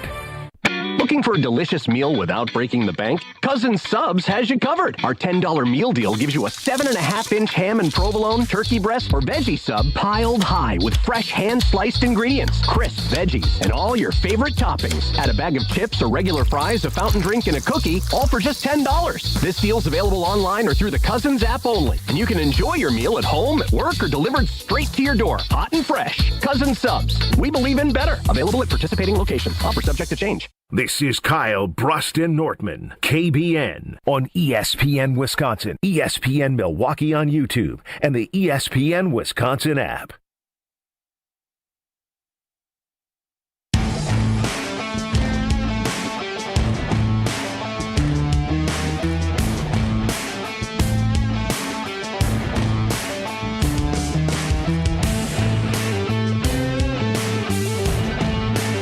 Strofe said, give me 1 second. That was the longest 1 second you've ever made me give you. Oh, wow. Ben Brust, Kyle Wallace, Alex Strofe running the show. What did he ask you during the when I was gone? Nothing. He just said, I wanted Kyle to leave so I could just speak with you, my best friend. And I said, all right, I'm going to get the wheel too. Can I just say? For those who missed it, on the wheel of Strofe, we had a great wheel that sounded cool. Then we broke it. I love how that's over. Can I just say? Valuing wheels, it sounded cool. And now we got a new wheel that sucked. We put it We back. don't know if it sucks yet. No. We got a new wheel. wheel that sucked. And then we had to put that one Kyle, apart. I'm telling you, it is the same exact materials. Okay, but it might be different. No, I can tell it's going to sound. Take the time to put it together, and if it sucks, then we'll this is America. You can send anything back. But can I just say, with Lindsey Vonn, did some more research. She claimed that she was just 5 inches too high. She claimed that the ACL had nothing to do. It was her hitting the what is it called, the from hitting the little flag thing. I'm not a doctor. A marker. She broke her left tibia. Had to have 2 surgeries. I'm not a doctor. But you do a little research. It says the ACL prevents the tibia from sliding too far forward in front of the femur, which provides essential rotational stability to the knee joint. So I'm not a doctor. Was it the same knee as left leg, left ACL, left tibia? So what she trying to tell us is that it just so happened to be the left knee that had no ACL that ended up now having a left tibia fracture that she had to have multiple surgeries because of this. But she Why said, do you hate Lindsey Vonn? I love Lindsey Vonn. I do. But why are they lying to us? What are we doing? This was dangerous. And I told y'all it was dangerous last week, and now they trying to tell us. And nothing. So why your right knee okay, Lindsey? Why the right leg okay? Why the left one the only tibia that broke? I wonder what happened. It's crazy. It's bad. Like, you can break a bone to a point where it can be catastrophic. Why are you so worried about her? Because, man, she's living rent-free in your head. No, man. You spent a lot of time thinking about her representing her country. I'm glad she did. Some people like bad bunnies, others like snow bunnies. Oh, wow. Kyle. There's some kid asking right now their dad a question that he's not prepared to answer. Thanks to you. Bro, I'm hilarious. To some. To some. So what are your takeaways from the Super Bowl and how ready the Green Bay Packers are to take the jump in 2027, 26, whatever it is? Huh? How confident are you? I'm actually, I actually feel good about the Packers. You do? You spent the first 2 hours ripping Goody. I ripped Goody, but here's the thing, is that the Green Bay Packers obviously were not going to beat the Seattle Seahawks. I saw enough of the Seahawks in the playoffs where they rose to the occasion. I mean, they beat the pants off of teams. They also beat the pants off the Patriots in the Super Bowl as well. They found a way to beat the... Why the pants? Not what? Beat the brakes off. Beat the brakes. Okay, they beat the brakes off of the San Francisco 49ers. Then they beat the brakes off the Patriots as well. And so for me, I saw enough to know that my team wasn't going to be able to compete. Even if they had a healthy Tucker Kraft and Micah Parsons, it just seems to me that the Seattle Seahawks were just a better team. But next year is a new season, and I fully expect for Jordan Love to be very good next year. Tucker Kraft will be back next year. Hopefully he's going to be extremely healthy and continue to contribute to this team. They just have to reconfigure what that offensive line looks like. That is very doable. The Packers have to find 3... You don't believe it's doable? I'm looking at Strofe. You keep talking. Oh, I believe that the Packers can reconfigure the offensive line and be better this offseason. So that's what they need to do. So I don't think the Green Bay Packers are that far off from being able to compete for championships. Anything more to add? I don't know. I feel good. What's happening behind the scenes, Strofe? No. Why is he? What happened? You opened up a whole can of worms. How you open up a can of worms? Who met people? What on the talking text line? You got a call right now. Call from who? Some of them I'm not taking. Who is I it? love them. Dirty D? It's not Dirty D. Oh. Haven't heard from Dirty D since I got after her a little bit. I talked to her today. Oh, yeah? How is she? She got duped by something on Facebook. Oh, no. What was she it? was calling in to confirm if it was true or not. What was it, a Giannis? What is going on? You're spending your time helping somebody figure out if they were getting fished on Facebook versus helping produce the show. I view that as a service to our community, which is what we're here to do. I'm glad you helped Dirty D out. What did she get duped by? She asked me if Giannis had a surgery. Oh, wow. Which I proceeded to say no. Also, this is how we're ending the show. Jordan Love is not good. Let me know when he is good. Rick and Madison. Like, what are we doing? What are we doing here? Rick, what do you mean he's not good? What do you mean he's not good? I mean, maybe he listened to you about the third quarter. He had a bad third quarter with the offense, and it was his fault that they lost. What are you talking about? Well, you said you believed in offense and Jordan Love in the third quarter? It's Matt LaFleur that I put full blame on the debacle against the Bears. And so does John Anderson. I've never been more aligned with John Anderson. Matt LaFleur can prove nothing to me until he does something in a meaningful game in the playoffs. You don't think the Packers have a chance to win the Super Bowl next year before they even get done with the offseason? That's not what I'm saying. I'm saying I can't trust Matt LaFleur until I see him win a big game in the playoffs. Can I just say, I love Lindsey Vonn, and I'm so glad that she had a great career. And I love Team USA. Homer Hour coming up next. Brian Bulaga? No Brian Bulaga, or just Homer? Oh, Brian's in. Brian's in. Brian and Homer in 2 minutes. Don't go anywhere. Talk to you tomorrow. Sports and banter, a perfect blend. KBN's the show that never ends. It's pretty much the same story in the construction zones, especially this afternoon. 94 westbound, you'll see brake lights between 27th and just past the stadium interchange. Eastbound delays between 84th and Hawley. Also slowdowns on 43 southbound. You'll hit the brakes at Locust. That's pretty much slow all the way through downtown. Tonight, a slight chance for freezing drizzle to the north. Otherwise, mostly cloudy skies, a low of 30.